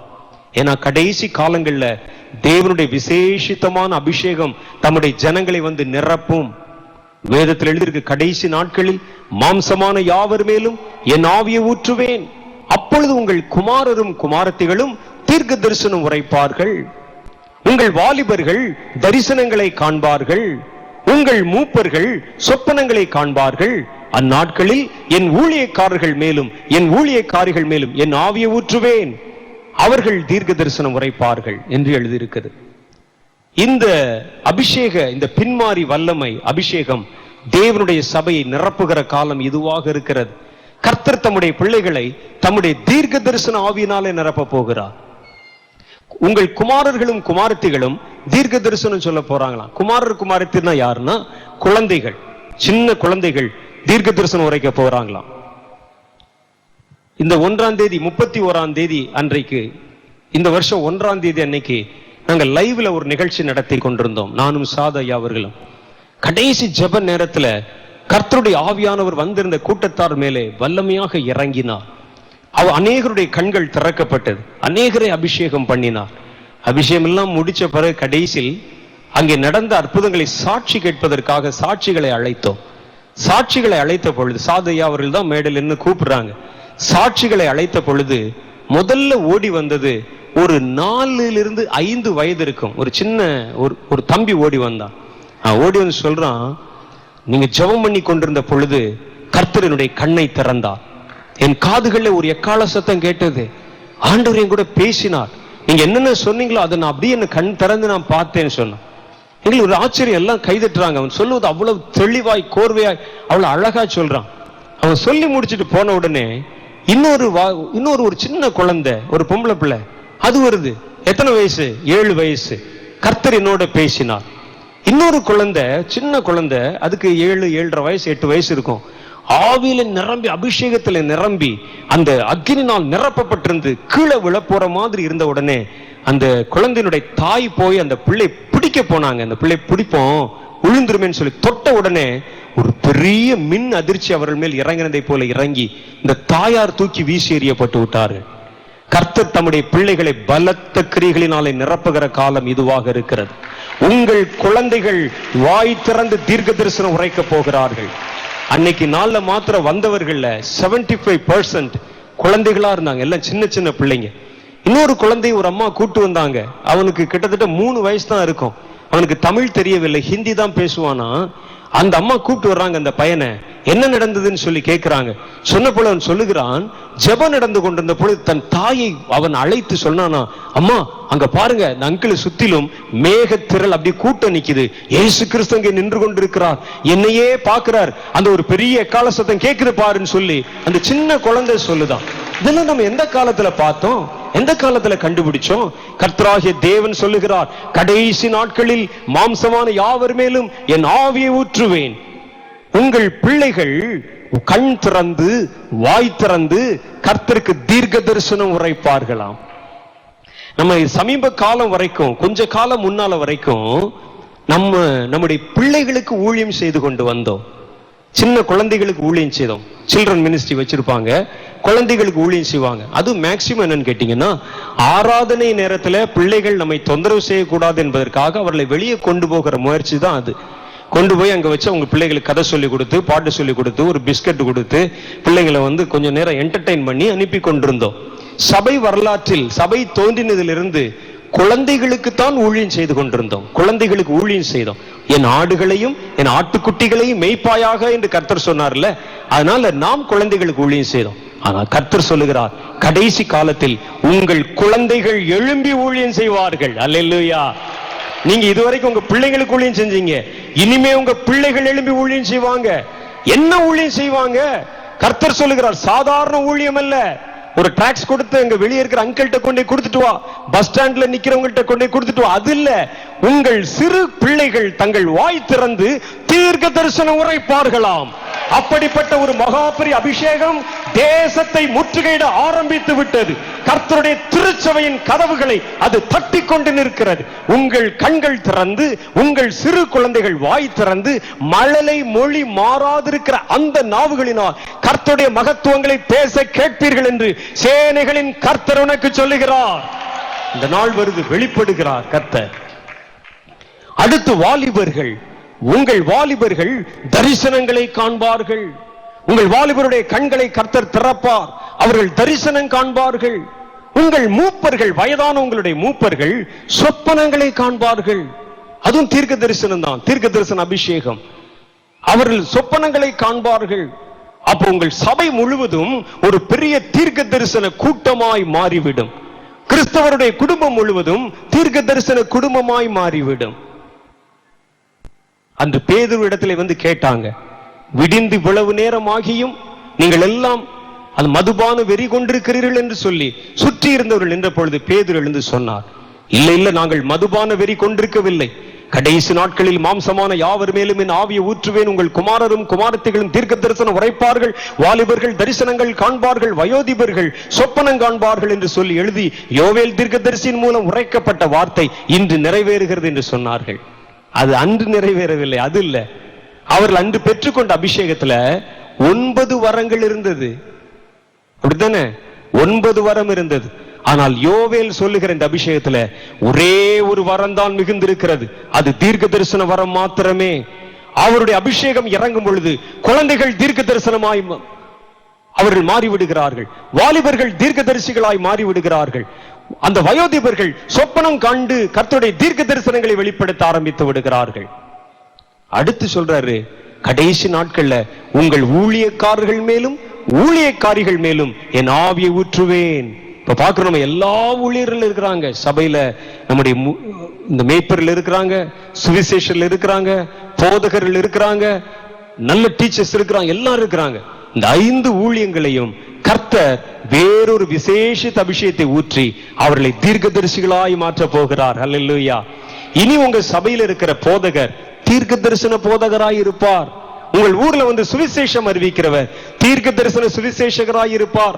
கர்த்தர் கடைசி நாட்களில வைத்திருக்கிற மகா பெரிய வல்லமை தம்முடைய ஜனங்கள் மேல் ஊற்றப்பட போகிறது. ஜனங்களுடைய கண்கள் திறக்கப்பட போகுது. இதுல கர்த்தர் எத்தனை கேட்டகரி ஆட்களை சொல்லியிருக்கிறார் பாருங்க. குமார குமாரத்திகள் என்றால் குழந்தைகள், அடுத்து வாலிபர்கள் என்றால் வாலிப பெண்கள் ஆண்கள் எல்லாம் சேர்த்தா மிடில் ஏஜ்ல இருக்கிற அந்த யங்ஸ்டர்ஸ். மூப்பர்கள் என்றால் வயதானவர்கள், வயதான ஆண்களும் பெண்களும். அப்புறம் சபையில் இருக்கிற ஊழியக்காரர்கள் ஊழியக்காரிகள். இது போக யாராவது விட்டு போனவர்கள் யாராவது இருக்காங்களான்னு பாருங்களேன். எல்லாரையும் இந்த வசனத்துக்குள்ளே அவர் அடக்கி விட்டார். அப்படியானால் இனி வருகிற ஒரு தலைமுறை கடைசி காலத்தில் தீர்க்க தரிசன தலைமுறையும் தீர்க்க தரிசன சந்ததியாய்தான் இருக்கும். ஒரு காலத்திலே தேசத்திற்கு ஒருவரும், மாவட்டத்துக்கு ஒருவரும், மாநிலத்துக்கு ஒருவரும், யூதாவுக்கு ஒருவரும், இஸ்ரவேலுக்கு ஒருவருமாய் தீர்க்கதரிசிகள் எழும்பின காலம் போய் இந்த கடைசி காலத்தில் கர்த்தர் சபையின் கண்களை திறக்க விரும்புகிறார். சபையில் சிறியோர் முதல் பெரியோர் வரை, ஊழியக்காரன் முதல் சிறியோர் வரை எல்லாருடைய கண்களையும் கர்த்தர் தம்முடைய தீர்க்க தரிசன அபிஷேகத்தினால் நிரப்பி அவர்களை திறக்க விரும்புகிறார். ஏன் தெரியுமா? அந்த தீர்க்க தரிசிகளிடத்திலே கர்த்தர் தம்முடைய ரகசியங்களை வெளிப்படுத்தி கடைசி நாட்கள்ல, வருகிற இந்த நாட்கள்ல நடக்கிற நிகழ்வுகளை, வரப்போகிற காரியங்களை தம்முடைய ஜனங்களுக்கு சொல்லி அவர்களை எச்சரிக்கவும் அவர்களை ஜெபிக்க வைக்கவும் கர்த்தர் விரும்புகிறார். ஆகவேதான் தீர்க்க தரிசிகளின் ஜெபம் என்பது விசேஷமானது. ஒருவன் சாதாரணமா ஜெபம் பண்ணா எப்படி ஜெபம் பண்ணுவோம்? செய்தித்தாள்ல படிக்கிற ஒரு காரியத்தை வச்சுதான் நம்ம ஜெபம் பண்றோம். அல்லது ஒரு சம்பவம் நடந்து முடிந்த பிறகுதான் நம்ம தேசத்துக்காக நம்ம ஜெபம் பண்றோம். ஐயோ, பெரிய சுனாமி வந்து விட்டது, பேப்பர்ல பாக்குறோம், சுனாமி அலைகள் வந்து விட்டது, நிலநடுக்கம் வந்து விட்டது, கொள்ளை நோய் வந்து விட்டது, 450 பேர் மரணம், மீதி 40,000 பேர் ஆஸ்பத்திரியில் அட்மிட் ஆயிருக்கிறாங்கன்னு சொன்ன உடனே தான் நம்ம கொள்ளை நோய்களுக்காக ஜெபிக்க ஆரம்பிக்கிறோம். இது சாதாரணமாய் ஜெபிக்கிறவர்கள் செய்கிற ஜெபம். தீர்க்கதரிசிகளின் ஜெபம் எப்படிப்பட்டது தெரியுமா? ஒரு சம்பவம் தேசத்தில் வருவதற்கு முன்பாகவே கர்த்தர் அதை தம்முடைய பிள்ளைகளுக்கு வெளிப்படுத்தி விடுவார். உன் தேசத்துல கொள்ளை நோய் வரப்போகுது, உன் தேசத்துல இப்படிப்பட்ட ஒரு கொடிய ஆவி கிரியை செய்ய போகிறது, உன் தேசத்துல முரட்டாட்டமான கிரியைகள் நடக்க போகுது, உன் தேசத்துல இப்படிப்பட்ட அந்த பயங்கரங்கள், பேரழிவுகள் வரப்போகிறது என்று அந்த காரியங்கள் வருவதற்கு முன்பாகவே கர்த்தர் தம்முடைய ஜனங்களுக்கு வெளிப்படுத்தி விடுகிறார். வந்த பிறகு ஜெபிக்கிறது நல்லதா? வர்றதுக்கு முன்னாலே ஜெபம் பண்ணி தடுத்து நிறுத்தி விடுவது நல்லதா? கர்த்தருக்கு வருவதற்கு முன்பாகவே தடுத்து நிறுத்த வேண்டும் என்று விருப்பம். ஆகவேதான் அவர் சிறியோர், பெரியோர், வாலிபர், வயோதிபர், மூப்பர், ஊழியக்காரன், ஊழியக்கார் எல்லோருடைய கண்களையும் கடைசி நாட்களிலே திறந்து வைக்க விரும்புகிறார். அந்த அபிஷேகம் தேவனுடைய பிள்ளைகள் மேல் இந்த கடைசி நாட்களில் இறங்குவதின் மர்மம், ரகசியம், வருகிற காரியங்களை அறிந்து கொண்டு அதற்காக ஜெபம் பண்ணுவதற்கு கர்த்தர் தம்முடைய பிள்ளைகளுக்கு வரும் காரியங்களை அவர் வெளிப்படுத்த ஆரம்பிக்கிறார். அவைகளை தெரிந்து கொண்டு அதற்காக ஜெபம் பண்ண ஆரம்பிக்கிறாங்க. ஆகவே நம்முடைய கண்கள் திறக்கப்பட வேண்டும். கர்த்தர் சொல்லுகிற காரியங்களை நாம் அறிந்து கொள்ள வேண்டும். அப்புறம் கர்த்தருடைய வேத புஸ்தகத்தை நுணுக்கமா வாசிச்சு பார்க்கணும். வாசிச்சு பார்த்தா அதுல இனி நடைபெற வேண்டிய காரியங்களுடைய கிரியைகள் கர்த்தருடைய வேதத்தில் எழுதப்பட்டிருக்கு. அடுத்து என்ன நடக்கும் என்ற சம்பவங்கள் எழுதப்பட்டிருக்கிறது. இவைகளை வாசித்து இவைகளுக்காக நம்ம தேசத்தை ஆயத்தப்படுத்தி நாம் ஜெபம் பண்ண வேண்டும். அதற்காய்த்தான் கர்த்தர் தம்முடைய பிள்ளைகளை அழைத்து கொண்டு வந்திருக்கிறார். இதுவரைக்கும் நம்ம செய்த ஜெபங்கள் முழுவதும், நம்ம செய்த காரியங்கள் முழுவதும் நம்மையும், நம்முடைய குடும்பத்தையும், நம்முடைய எதிர்காலத்தையும், நம்முடைய பிள்ளைகளுடைய வாழ்க்கையும் சார்ந்த சுய நல்ல ஜெபமாக இருந்தது. கர்த்தர் இந்த கடைசி காலத்தில் எதிர்பார்க்கிற ஜெபம் தன்னலமில்லாத ஜெபமாக இருக்கிறது.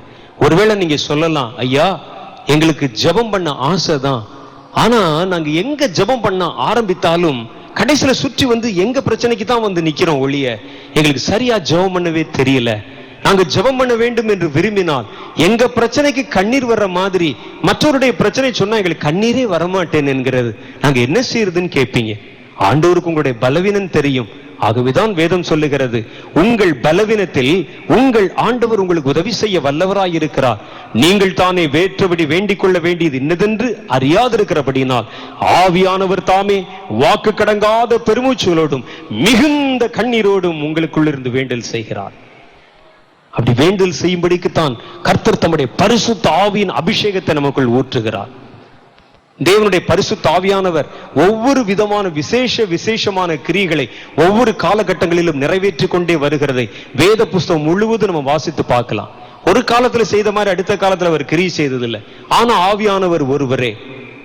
அந்த காலத்துல பாருங்க, சிம்சோன் மேல அந்த பரிசுத்த ஆவியானவர் இறங்கின பொழுது அவன் ஒரு சின்ன எலும்பை, கழுதை தாடை எலும்பு எடுத்து 3000 பேரை குத்தி கொன்றான். அதுவும் அபிஷேகம் தான். இந்த அபிஷேகம் பேதுருவின் மேல் இறங்கின பொழுது, பேதுரு எழுந்து நின்று பேசின பொழுது 3000 பேர் காக்கப்பட்டு ரட்சிக்கப்பட்டார்கள். இதுவும் அபிஷேகம் தான். அல்லேலூயா. அங்கே 3000 பேரை கொல்லுவதற்கு காரணமாக அவனை நிரப்பின அதே அபிஷேகம் இங்கே 3000 பேர் ரட்சிக்கப்படுவதற்காக இவன் மேல் இறங்கியிருந்தும் அதே அபிஷேகம் தான். இந்த அபிஷேகம் தான் இந்த கடைசி காலத்துல கர்த்தருடைய பிள்ளைகளுடைய இருதயத்திலிருந்து ஜெபிக்கும் வல்லமையாய் தன்னை வெளிப்படுத்த போகிறது. அந்த அபிஷேகம் இன்றைக்கு நம்முடைய தேசத்தை குறிவைத்து பெருமழையாய் பொரிய ஆரம்பித்து விட்டது.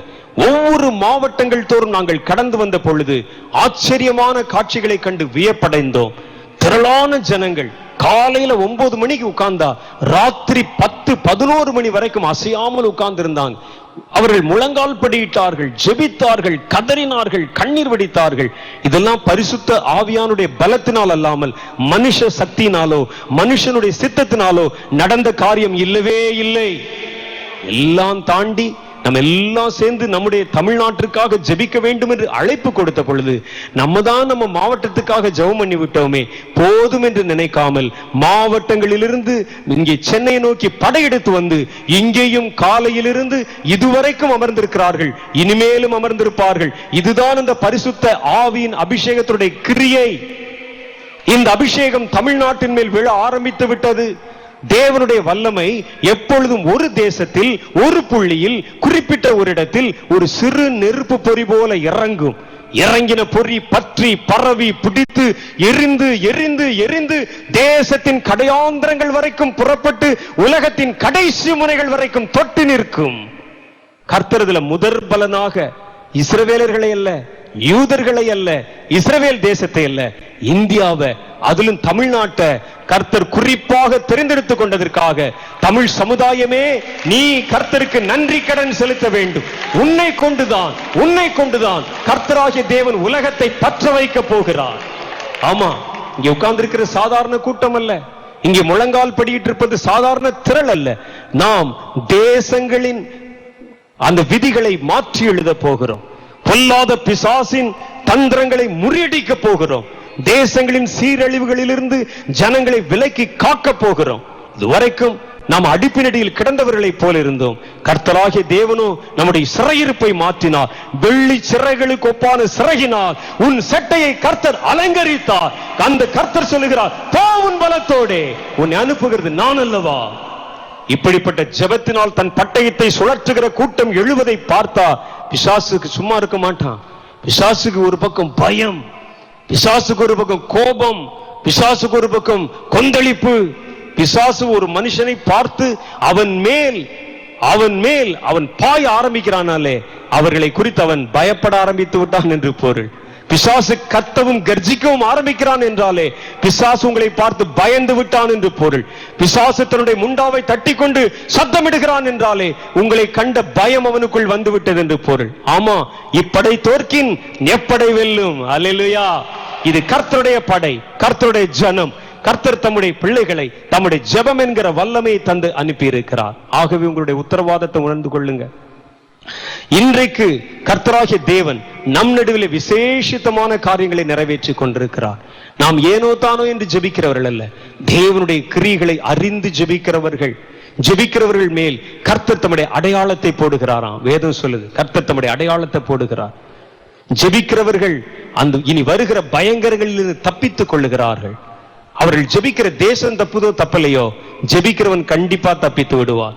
வேத புஸ்தகத்தில் எழுதியிருக்கு. எசேக்கியேல் தீர்க்கதரிசியின் புஸ்தகம் 9வது அதிகாரத்தை நீங்கள் எடுத்து வாசித்து பார்ப்பீர்களானால் பரலோகத்திலே தேவனுடைய சங்கம் கூடுகிறது. சங்கம் கூடும் பொழுது கர்த்தர் அதிலே அமர்ந்திருக்கிறார். கர்த்தர் சொல்லுகிறார், எருசலேமின் நடுவிலே செய்யப்படுகிற அக்கிரமமான சிறைகளை பார்த்தாயா? எருசலேம் தேவாலயத்தின் மர்மமான இடங்களிலே ஒளிப்பிடங்களிலே செய்கிற அருவருப்பான கிரியைகளை பார்த்தாயா? எருசலேம் குமாரத்திகள் மூளைகளுக்கு தங்களை பலி கொடுத்து பொல்லாத கிரியைகளை செய்து அருவருப்பானது என்னுடைய கண்களுக்கு முன்பாக நடப்பிக்கிறது நீ பார்த்தாயா? எருசலேம் அலங்கங்களின் பின்புறங்களிலே சித்திரன் தீர்த்த சுவர்களை எழுப்பி அங்கே விக்கிரங்களை கொண்டவர்கள் வணங்குகிறதையும் நமஸ்கரிக்கிறேன் கண்டாயா? இது நிமித்தம் என் கோபம் மூண்டது, நான் எருசலேமின் மேலே என்னுடைய கோபாக்கினை செலுத்த போகிறேன் என்று கர்த்தர் சொல்லுகிறார். அங்க பரலோகத்துல இதே மாதிரி தான் ஒவ்வொரு தேசத்தின் மேல ஒரு அழிவு கட்டளிடப்பட போவதற்கு முன்பாக பரலோகத்துல ஒரு சங்கம் கூடும். அந்த சங்கத்தை பற்றி தான் எசேக்கியேல் 9வது அதிகாரம் நமக்கு திட்டமா சொல்லுது. அங்கே கர்த்தர் கூடினார், கர்த்தர் அவர் மேலே அமர்ந்திருந்தார், கர்த்தர் கோபாக்கினியோடு அங்கே அமர்ந்திருந்தார். உடனே அவர் கைதட்டி யார் அங்கே என்றார். தன் கைகளில் உருவத்தக்கதான பட்டயத்தை பிடித்திருக்கிற சங்கார தூதர்கள் வந்து அவர் முன்பாக வந்து நின்றார்கள். அப்பொழுது அவர் சொன்னார், எருசலேமிலே செய்யப்படுகிற கொடிய கிரியைகளின் நிமித்தம் அவர்கள் நடுவிலே சங்காரத்தை கொண்டு போங்கள். உங்கள் கண்கள் ஒருவரையும் தப்பவிடக் கூடாது. வாலிபர், வயோதிபர், வயது முதிர்ந்தவர், மூப்பர், ஆலயத்தில் இருக்கிறவன், ஊழியக்காரன், ஆசாரியன் என்று ஒருவனையும் உங்கள் கண்கள் தப்பவிடக் கூடாது. எருசலேமிலே புகுந்து வெட்டுங்கள் என்று சொன்னார். இத தீர்க்கதரிசியாகிய எசேக்கியேல் அந்த இடத்துல ஒளிந்து நின்று, அல்லது அவர் ஒரு இடத்துல ஓரத்துல நின்று இந்த காட்சியை பார்த்து கொண்டிருக்கிறார். இதுதான் தீர்க்கதரிசிகளுக்கு கர்த்தர் கொடுக்கிற ஒரு விசேஷமான ஒரு அதிகாரம். கர்த்தருடைய கைகளில் இருந்து, கர்த்தருடைய உள்ளத்திலிருந்து ஒரு சித்தம் புறப்படும் பொழுதே அதை அவர்கள் அறிந்து கொள்ளுகிறார்கள். அங்க போய் நின்றுகிட்டு இருக்கிறார் எசேக்கியேல், நின்று பார்த்துக்கிட்டு இருக்கிறார். கர்த்தர் அங்கே சிங்காசனத்தில் உட்கார்ந்து இருக்கிறார். சங்கார தூதர்கள் அவருக்கு முன்பாக நின்று கொண்டிருக்கிறார்கள். அவர் சொல்லுகிறார், எருசலேமுக்குள்ளே கடந்து போங்கள், போய் அங்கே இருக்கிற எல்லாரையும் வெட்டி தள்ளுங்கள். அதற்கு முன்பாக ஒரு தூதனை அவர் அங்கே அழைக்கிறார். அவன் சணல் வஸ்திரம் தரிச்சிருக்கிறான். அவனுடைய கையில, அவனுடைய அறையில இடுப்புல ஒரு இங்க் பாட்டில் மாதிரி ஒரு மை கூடு இருக்குது. அதுல ஒரு முத்திரை மோதிரம் ஒன்று இருக்கு, முத்திரை ஒன்று இருக்கிறது. அவர் சொல்லுகிறார், இந்த சங்கார தூதர்கள் எருசலேம் பட்டணத்தின் மேல் புகுந்து அதற்குள்ளே வெட்டி அங்கிருக்கிற ஆலயத்திலே என்னுடைய நியாய தீர்ப்பை செலுத்துவதற்கு முன்பாக நீ அந்த பட்டணத்திற்குள்ளே கடந்து போய் அந்த பட்டணத்தில் நடக்கிற இந்த பொல்லாத கிரியைகளை கண்டு மனசுல அழுது வேதனைப்பட்டு ஜெபிக்கிற ஒரு கூட்டம் ஜனங்கள் அங்கே இருக்கிறார்கள். அவர்களுடைய நெற்றியிலே முத்திரை போடு, இவர்கள் என் ஜனங்கள் என்று முத்திரை போடு. அவங்க முத்திரை போட்டு தீர்ற வரைக்கும் பட்டயத்தை பிடித்திருக்கிற சங்கார தூதர்கள் காத்து கொண்டிருங்க, உள்ள போகட்டும். எருசலேமில் நடக்கிற அக்கிரமங்களை பார்த்து கதறி அழுது ஜெபம் பண்றானே, ஐயோ எங்கள் ஆலயம் பாழ்பட்டு போச்சே, எங்கள் தேசம் அழிந்து போய்விட்டதே, நாங்கள் தேவனை ஆவியோடும் உண்மையோடும் தொழுது கொண்ட இடங்களிலே இன்றைக்கு பாவமும் விபச்சாரமும் வேசித்தனமும் கொடுமையும் வன்கண்ணும் உண்டாகிவிட்டதே. பொருளாதார மயக்கத்தினால், பொருள் ஆசையினால் எங்கள் ஆசாரியர்கள் பாவம் செய்ய துவங்கி விட்டார்களே என்று சொல்லி நெஞ்சிலும் நெற்றிலும் அடித்துக் கொண்டு ஒரு சின்ன கூட்டம் அழுது கொண்டிருக்குது. நீ போ, யாரெல்லாம் தன் தேசத்துக்காக அழுகிறானோ அவருடைய நெற்றிகளிலே முத்திரை போடு. அவன் போய் வந்த பிறகு சங்கார தூதர்களே, நீங்கள் உள்ளே புறப்பட்டு போங்கள். அங்கே ஜெபித்துக் கொண்டிருந்த யார் யாருடைய நெற்றில முத்திரையிட்டிருக்கோ அதை தவிர மற்ற எல்லாரிடத்திலும் உங்கள் சங்காரத்தை துவங்குங்கள் என்று கர்த்தர் சொன்னார். பாருங்க, ஒரு சின்ன கூட்டம் அவருடைய எருசலேமிலே நடக்கிற பாவத்தை கண்டு, எருசலேமிலே நடக்கிற பயங்கரங்களை கண்டு, எருசலேமிலே நடக்கிற அருவருப்புகளை கண்டு மனம் பொறுக்க மாட்டாம அழுது ஜெபம் பண்ணாங்க. ஆண்டவரே, எங்கள் தேசத்துக்கு இறங்கும், எங்கள் எருசலேமுக்கு இறங்கும், எங்கள் எருசலேமை பரிசுத்தப்படுத்தும், எங்கள் எருசலேமை பாதுகாத்துக் கொள்ளும் என்று ஜெபம் பண்ணாங்க. அவர்கள் எருசலேமுக்கு ஜெபம் பண்ணாங்க. எருசலேம் தப்பிக்கவில்லை. ஆனால் எருசலேமுக்கு ஜெபம் பண்ணாம பாருங்க, அவர்கள் தப்பித்து விட்டார்கள். கர்த்தர் அவர்கள் அறியாத ஒரு முத்திரையை அவருடைய நெற்றியிலே இட்டார். இன்றைக்கு சென்னை மாகாணமே, சென்னை மாநிலமே, இன்றைக்கு இந்த சென்னை மாநிலத்திலிருந்து கர்த்தர் வலப்புறமும் இடப்புறமும் கிழக்கிலும் மேற்கிலும் தெற்கிலும் வடக்கிலும் இருந்து தமக்கு முத்திரை தரிப்பிக்கப்பட வேண்டிய ஜனங்களை ஒரே குடையின் கீழே கொண்டு வந்திருக்கிறார். இன்றைக்கு உன்னுடைய நெற்றிகளிலே ஒரு தூதன் வந்து தம்முடைய அடையாளத்தை உன்மேல் இட போகிறான். ஏனென்றால் நீ ஜெபிக்கிறவன், உன் தேசத்திற்காக உத்தரவாதம் பண்ணுகிறவன், நீ உன் தேசத்திற்காக கதறுகிறவன், உன் தேசத்திற்காக உன் விலைக்கிரயத்தை செலுத்துகிறவன், உன் தேசத்திற்காக தியாகம் பாராட்டுகிறவன், உன் கண்களின் கண்ணீரை நதியளவாய் சொருங்க பண்ணுகிறவன். ஆகவே என் ஜனமே, என் கோபம் உன் தேசத்தின் மேல் மூண்டி எழும் பொழுது, உன் தேசத்தை நான் சர்வசங்காரமாய் சங்கரிக்கும் பொழுது உன்னை நான் எப்படி கைவிடுவேன் என்று கர்த்தர் கேட்கிறார். அதுக்குத்தான் கர்த்தர் இன்னைக்கு உங்களை கூட்டி வந்திருக்கிறார். நீங்கள் அவருக்கு வேணும். இனி உலகம் தவிக்கலாம், உலகம் தத்தளிக்கலாம், உலகம் புரட்டி போடப்படலாம், உலகத்திலே வேதனைகள் தோன்றலாம். ஜெபிக்கிறோட தலையில் இருக்கிற தலை மயிர் கூட கீழே விழாது. கர்த்தராகிய தேவன் தம்முடைய தூதனை உங்கள் நடுவிலே அனுப்ப போகிற வேளை வந்து விட்டது. நீங்கள் ஜெபித்த ஜெபத்திற்குண்டான பதில் இன்றைக்கு உங்கள் நெற்றிகளிலே அடையாளமாயிடப்பட போகிறது. ஆகவேதான் உன்னை காக்கும்படி, உன் குடும்பத்தை காக்கும்படி, உன் சபையை காக்கும்படி, உன் ஜனத்தை காக்கும்படி பெருமூச்சுகளோடும் மிகுந்த கண்ணீரோடும் ஜெபித்த உன்னை கர்த்தர் எப்படி கைவிடுவார்? கர்த்தர் எப்படி கொள்ளை நோய்க்கு ஒப்பு கொடுப்பார்? கர்த்தர் கர்த்தர் எப்படி உன்னுடைய குடும்பத்திலே மண்ணுக்குள்ளே புதைவதற்கு அவர் எப்படி அனுமதிப்பார்? அலைகள் புரண்டு எழும்பி உன்னை மேற்கொள்ள கர்த்தர் எப்படி உனக்கு இடம் கொடுப்பார்? ஆகவேதான் என் ஜனங்களை நான் ஒரு இடத்திலே கூட்டி சேர்த்தேன். இன்றைக்கு அவர்கள் நடுவில் என்னுடைய முத்திரையிடுகிற தூதனை நான் அனுப்புவேன். உன் தமிழ்நாடு தத்தளிக்கும் காலங்கள் வரும் பொழுது, உன்னுடைய தேசம் தத்தளிக்கும் காலங்கள் வரும் பொழுது, உன் தேசத்திற்காக முழங்கால் ஊன்றினானே, காலையில 9 மணிலிருந்து பச்சை தண்ணி பல்லுல படாம முழங்காலே நின்று கொண்டிருந்தானே, தன்னுடைய இயற்கை காரியங்களுக்காக கூட எழுந்து போகாமல் முழங்காலே நின்று கண்ணீர் வடித்தானே, கதறினானே, ஜெபித்தானே, இவனை நான் எப்படி கைவிடுவேன்? கர்த்தர் அதற்காகத்தான் உங்களை கூட்டி வந்திருக்கிறார். இப்போ ஒரு காரியம் நம் நடுவில் நடக்க போகுது. 3 காரியம் நடக்க போகுது. பரிசுத்த ஆவியானவர் சொல்றார் 3 காரியம் நடக்க போகுது.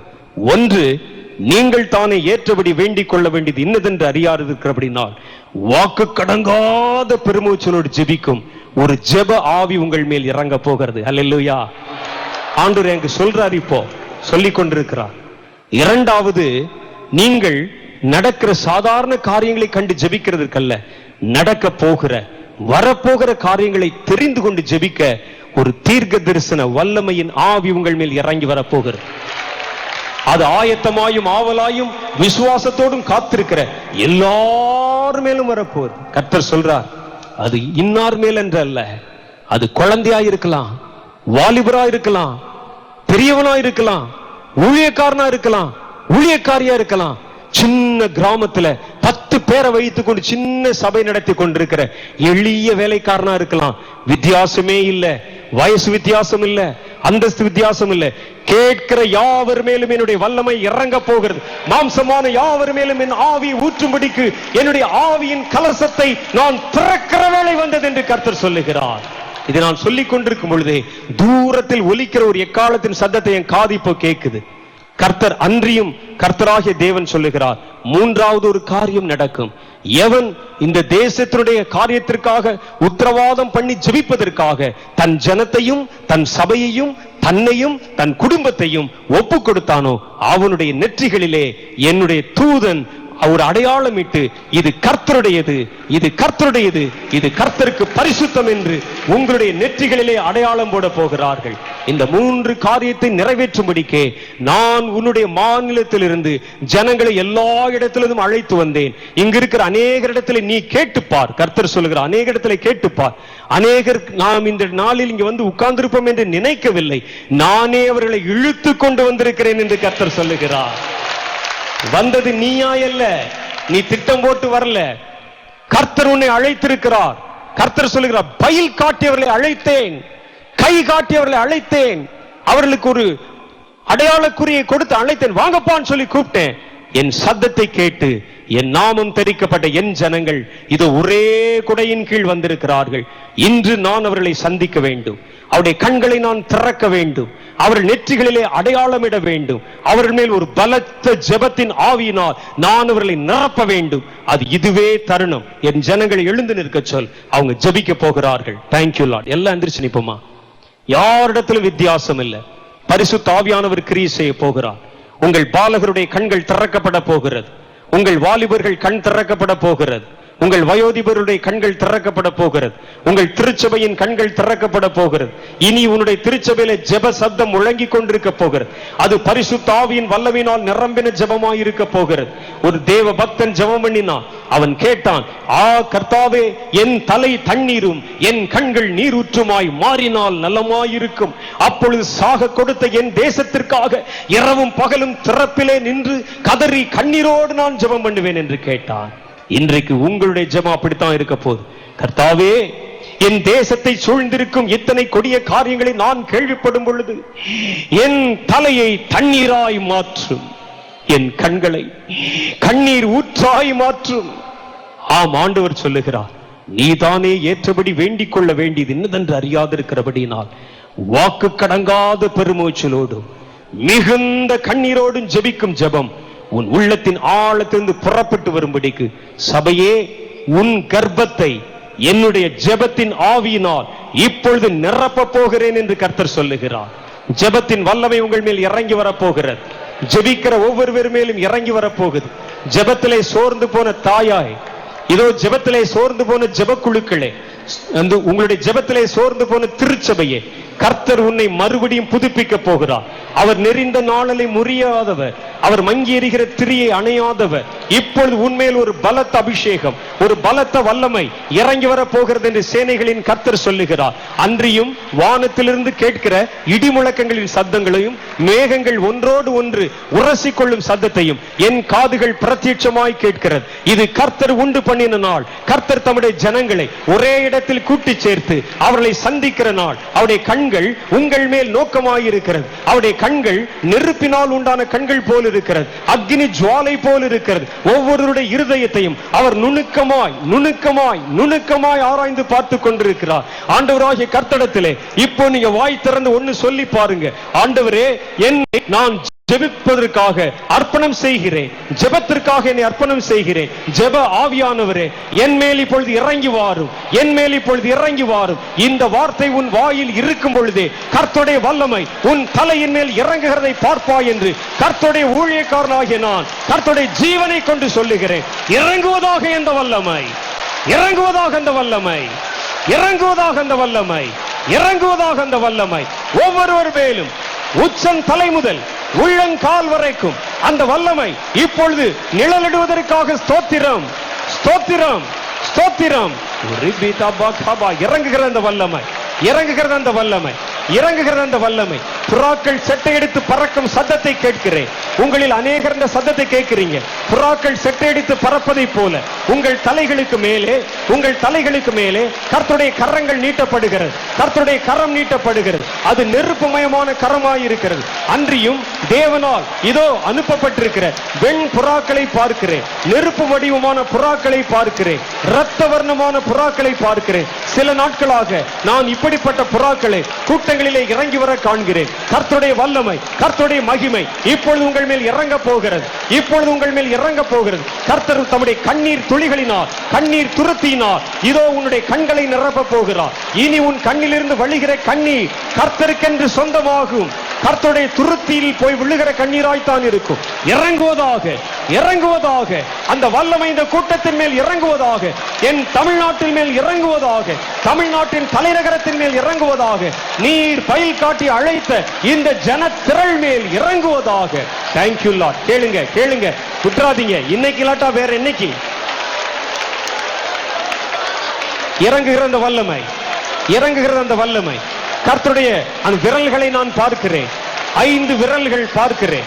Thank you Lord. அது நெருப்பு கங்கு மாதிரி இருக்கிறது, நெருப்பு தீ போல இருக்கிறது.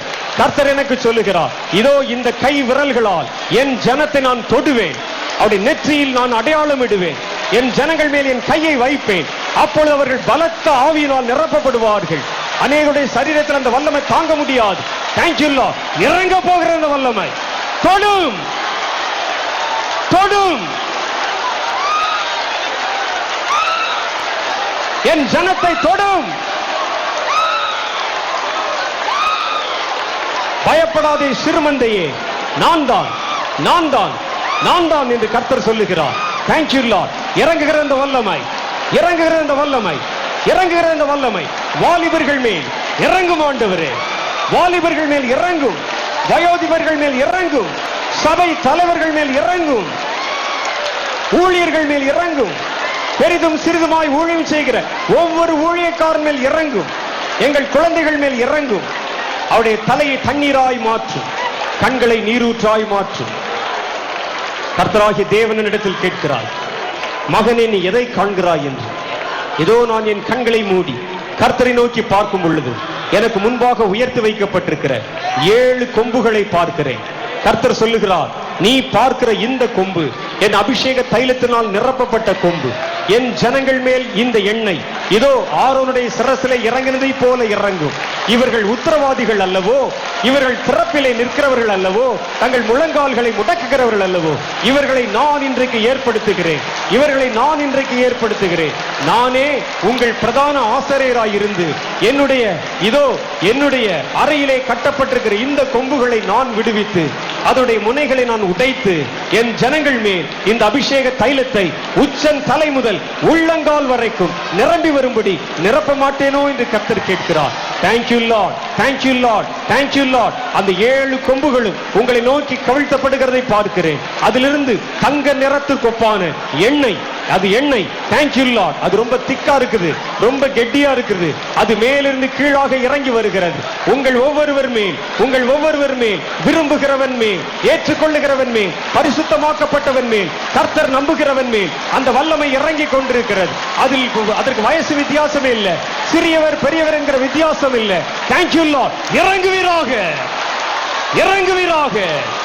அக்னியை போடும், இப்பொழுதே பற்றி எரியட்டும், இப்பொழுதே பற்றி எரியட்டும். இறங்குகிற அந்த வல்லமை, இறங்குகிற அந்த வல்லமை, இறங்குகிற அந்த வல்லமை. இரண்டாவது, இப்பொழுது ஆண்டவராகிய கர்த்தர் சொல்லுகிறார், என் மகனே, என் ஜனங்களில் அநேகம் பேரை, இந்த பகுதியிலே அநேகம் பேரை என்னுடைய ஜெபத்தின் ஆவியினால் நிரப்பி இருக்கிறேன். இப்பொழுதோ அவருடைய கண்களை திறக்கும்படி காண தீர்க்க தரிசன ஆவியினாலே இந்த ஜனத்திரளை நான் நிரப்ப போகிறேன். இவர்கள் தீர்க்க தரிசனம் உரைத்து ஜனங்களிடத்திலே அவர்கள் கடந்து போகிறவர்கள் அல்ல, இவர்கள் கண்கள் திறக்கப்பட்டு எனக்கு பாதையை செவ்வை பண்ண போகிறவர்கள். கர்த்தருக்கு வழியை ஆயத்தப்படுத்துங்கள் என்று சொல்லி வனாந்தரத்திலே கூப்பிட்டவருடைய சத்தம் இன்னைக்கு வீதிகளிலும், பட்டணங்களிலும், வீடுகளிலும், சபைகளிலும் கேட்க போகிறது. ஆகவே நான் என் ஜனத்தை அழைத்து என் வருகைக்கு முன்பாக எனக்கு பாதையை செவ்வை பண்ணும்படி அவர்களை தீர்க்க தரிசன அபிஷேகத்தினால் மூட போகிறேன். இவருடைய கண்கள் திறக்கப்பட போகிறது என்று கர்த்தர் சொல்லுகிறார். ஆயத்தமா இருங்க. கர்த்தருடைய வாக்குத்தத்தத்தை மறுபடியும் உங்களுக்கு ஞாபகப்படுத்துகிறேன். கடைசி நாட்களில் மாம்சமான யாவர் மேலும் என் ஆவியை நான் ஊற்றுவேன். உங்கள் குமாரரும் உங்கள் குமாரத்திகளும் தீர்க்க தரிசனம் உரைப்பார்கள். உங்கள் வாலிபர்கள் தரிசனங்களை காண்பார்கள். உங்கள் மூப்பர்கள் சொப்பனங்களை பார்ப்பார்கள். அந்நாட்களில் என் ஊழியக்காரர்கள் மேலும் என் ஊழியக்காரிகள் மேலும் என் ஆவியை ஊற்றுவேன். அவர்கள் தீர்க்க தரிசனம் அவர்கள் அறிவிப்பார்கள், உரைப்பார்கள் என்று அவர் சொன்னது இன்றைக்கு உங்கள் கண்கள் காண நிறைவேற போகிறது. ஆயத்தப்படுங்கள், ஆயத்தப்படுங்கள், ஆயத்தப்படுங்கள். கர்த்தருடைய பலத்த கரம், கர்த்தருடைய வலக்கரம் உங்கள் நடுவிலே நீட்டப்பட போகிறது. கர்த்தர் அக்னி தழலை கொண்டு ஏசாயாவினுடைய நாவை தொட்டதை போல உங்களில் பலருடைய நாவை தொட போகிறார். இதோ இதோ உங்களுடைய கண்களை கர்த்தருடைய விரல்கள் தொட போகிறது. பவுலுடைய கண்களில் இருந்து மீன் செதில்களை போன்ற செதில்கள் விழுந்ததை போல உங்கள் கண்களில் இருக்கிற தோல் உரிக்கப்பட்டு அது பரலோகத்தின் கிரிகளை பார்க்கும்படிக்கு தீர்க்க தரிசன கண்களாய் கொடுக்கப்பட போகிறது. கர்த்தருடைய ஆவியானவர் இப்பொழுது கிரியை செய்து கொண்டிருக்கிறார்.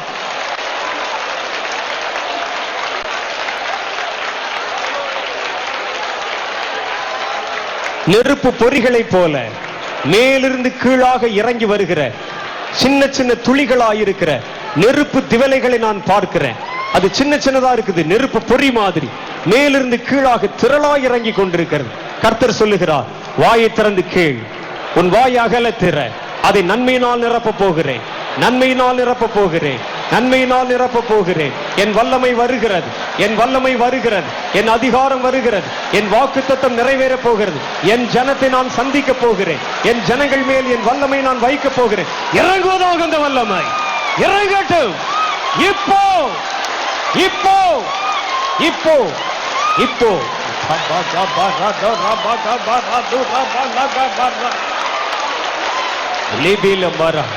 ஒரு சுகந்த வாசனை உள்ள நறுமணம் உங்களை சூழ இறங்குகிறதை சிலர் உணர்கிறீர்கள். ஒரு சுகந்த வாசனை உங்கள் நடுவிலே இறங்கி கொண்டிருக்கிறதை பார்க்கிறீர்கள். அன்றியும் என் கண்கள் திறந்திருக்கும் பொழுதே பிரத்யட்சமாக பல தேவ தூதர்கள் உங்கள் நடுவில் இறங்கி இருக்க காண்கிறேன். அவர்கள் உங்களை விட 1.5 மூலம் அதிக உயரமுள்ளவர்களாய் காணப்படுகிறார்கள். உங்கள் நடுவில் அவர்கள் அசைவாடி கொண்டிருக்கிறார்கள். அவர்கள் சொல்லுகிறார்கள், இவர்கள் கர்த்தருடைய ஜனம், இவர்கள் கர்த்தருடைய ஜனம். இவர்களில் சிலரை கர்த்தர் தம்முடைய தீர்க்கதரிசிகளாக பயன்படுத்த போகிறார். சிலரை தம்முடைய வல்லமையை வெளிப்படுத்தி காண்பிக்கிறவர்களாக பயன்படுத்த போகிறார். சிலரை தம்முடைய வார்த்தைகளினால் நிரப்ப போகிறார். சிலரையோ கர்த்தர் தமக்கென்று இரத்த சாட்சிகளாய் நியமனம் செய்ய போகிறார். இதோ ஒரு புதிய படை, ஒரு புதிய வல்லமை இந்த மாநிலத்தில் இருந்து புறப்படும், இந்த ஜனத்திரளில் இருந்து புறப்படும் என்று நான் உங்களுக்கு சொல்லவில்லையா என்று அவர்கள் சொல்லுகிறார்கள். இறங்கட்டும், இறங்கட்டும், தொடுங்க, தொடுங்க, தொடுங்க, எங்கள் பிள்ளைகளை தொடுங்க, அக்னியை போடுங்க, தொடுங்க. Thank you Lord. ஒருவனும் விட்டு போகக்கூடாது, ஒருவனும் விட்டு போகக்கூடாது. ஒவ்வொருவர் மேல், ஒவ்வொருவர் மேல், ஒவ்வொருவர் மேல் கர்த்தருடைய வல்லமை இறங்குவதற்காக ஸ்தோத்திரம்.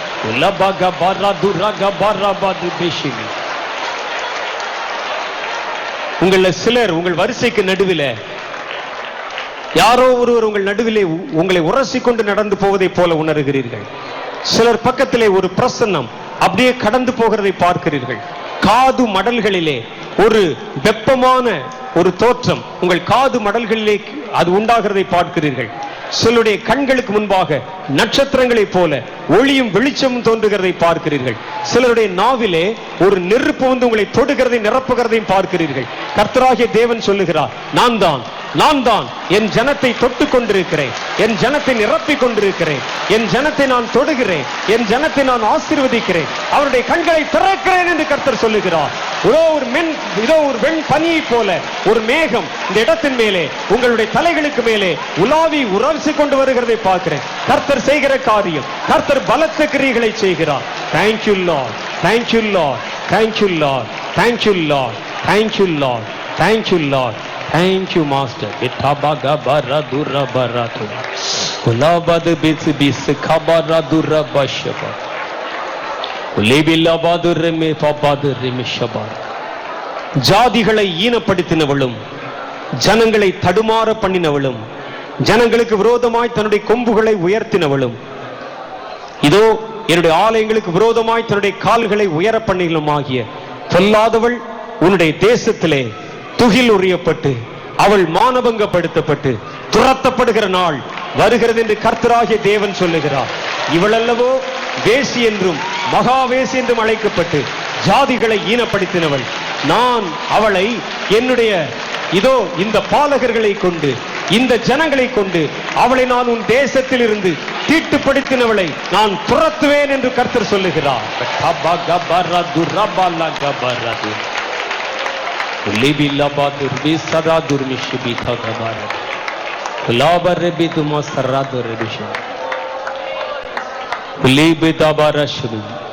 இதோ சங்காரக்காரனுடைய கால்கள் உன் தேசத்தின் எல்லா மூலைகளிலும் வந்து நிற்கிறது.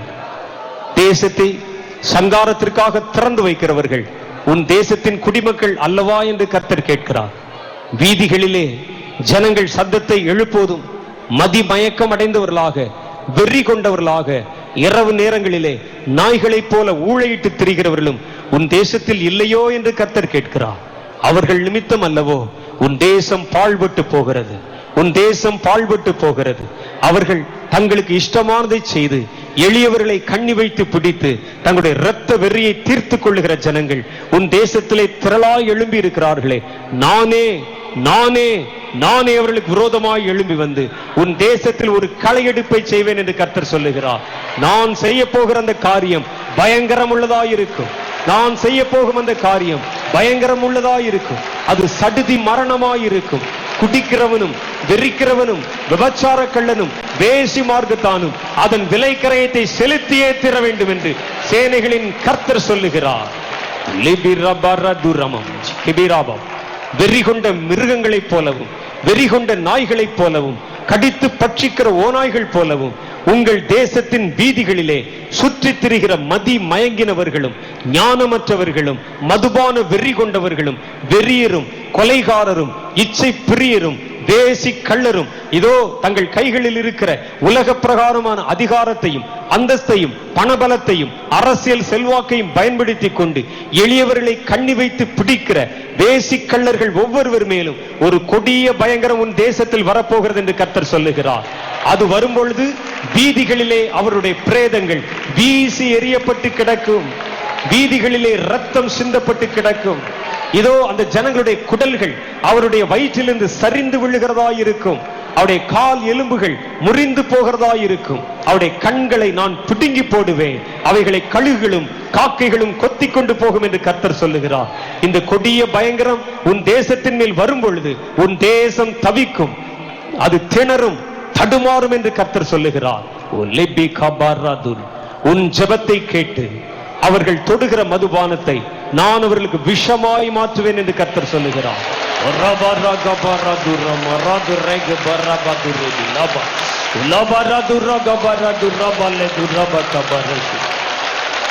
ஜனங்களை கொள்ளையிட்டவனும்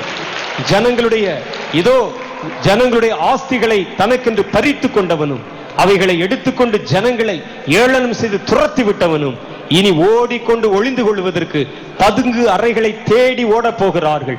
கர்த்தராகிய நான் அதை தீவிரமாய் உன் தேசத்தில் நடப்பித்து உன் ஜெபத்தை நான் கனம் பண்ணினேன் என்று மெய்ப்பிப்பேன் என்று கர்த்தர் சொல்லுகிறார்.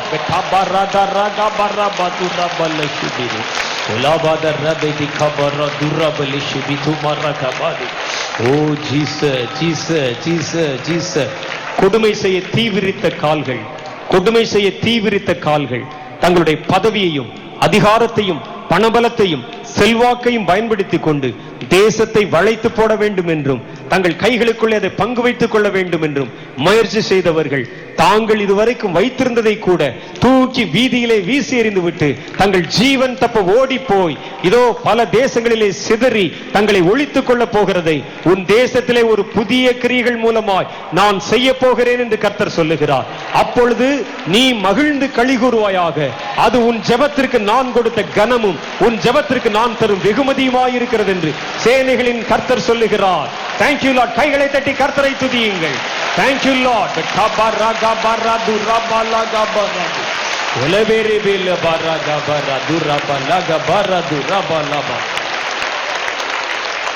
துன்மார்க்கத்துக்கு வரும் தண்டனை தூரமாயிருக்கிறது. நாங்கள் செய்கிறதை கவனிப்பாரும் இல்லை, நாங்கள் செய்கிறதை கேட்பாரும் இல்லை. கடவுள் தரும் தண்டனை, இறைவன் தரும் தண்டனை கண்களுக்கு தூரமாயிருக்கிறது என்று சொல்லிக்கொண்டு தங்களுடைய நெஞ்சை நிமிர்த்தி கொண்டு தங்களுடைய கண்கள் கொழுப்பான பார்வையினால் எடுப்பாய் பார்க்க ஜாதிகளுக்குள்ளும் ஜனங்களுக்குள்ளும் தங்களை உயர்த்தி கொண்ட மேட்டுமையான ஜனங்களுடைய புயங்களை நான் முறிந்து விழ பண்ண போகிறேன் என்று கர்த்தர் சொல்லுகிறார். அவர்கள் இதோ முற்பகல் செய்தால் அது பிற்பகலில் அல்ல முற்பகலிலே விளைந்து விட்டதே என்று சொல்லி தங்களுடைய துன்மார்க்கத்தை விட்டு ஓய்ந்திருக்க பழகுவார்கள் என்று கர்த்தர் சொல்லுகிறார்.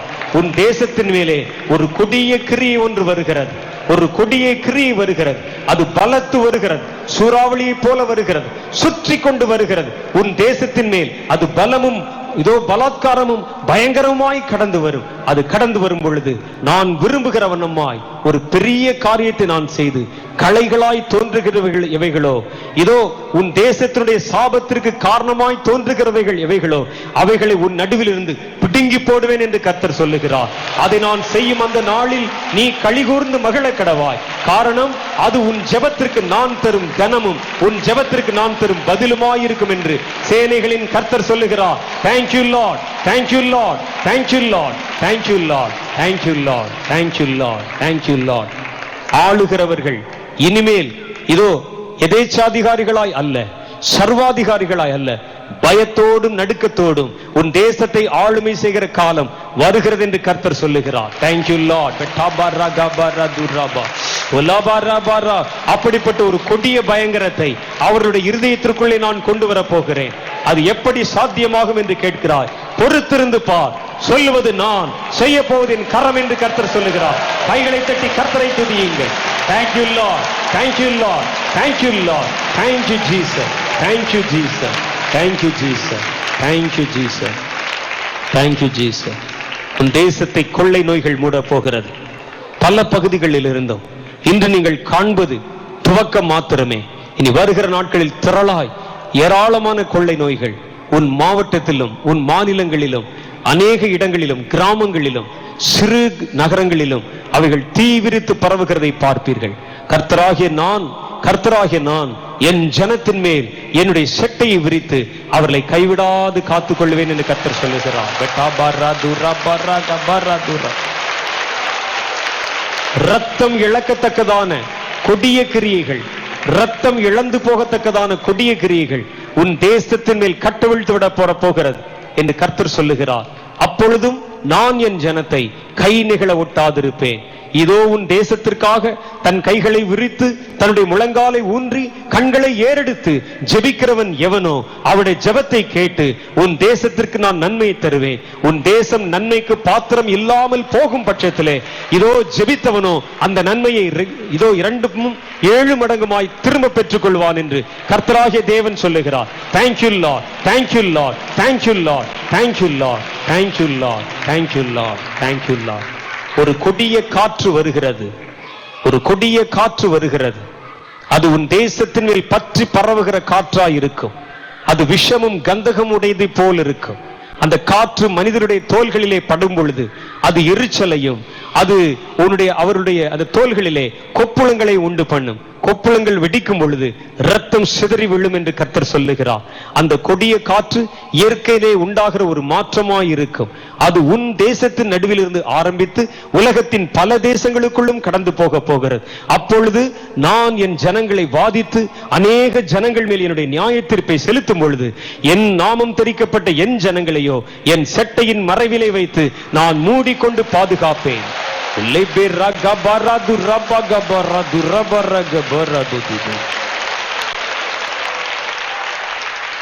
உன் தேசத்திற்காக அவர்கள் கதறி அழுது கண்ணீர் வெடித்து ஜெபிக்கும் பொழுது உன் தேசம் அந்த ஆக்கினிலிருந்து தப்புவிக்கப்பட பாத்திரம் உள்ளதாய் என்னை தேடுமானால் நான் உன் தேசத்துக்கு இறங்கி அந்த கொடிய தீங்கை உன் தேசத்திலிருந்து தூரமாய் துரத்துவேன்.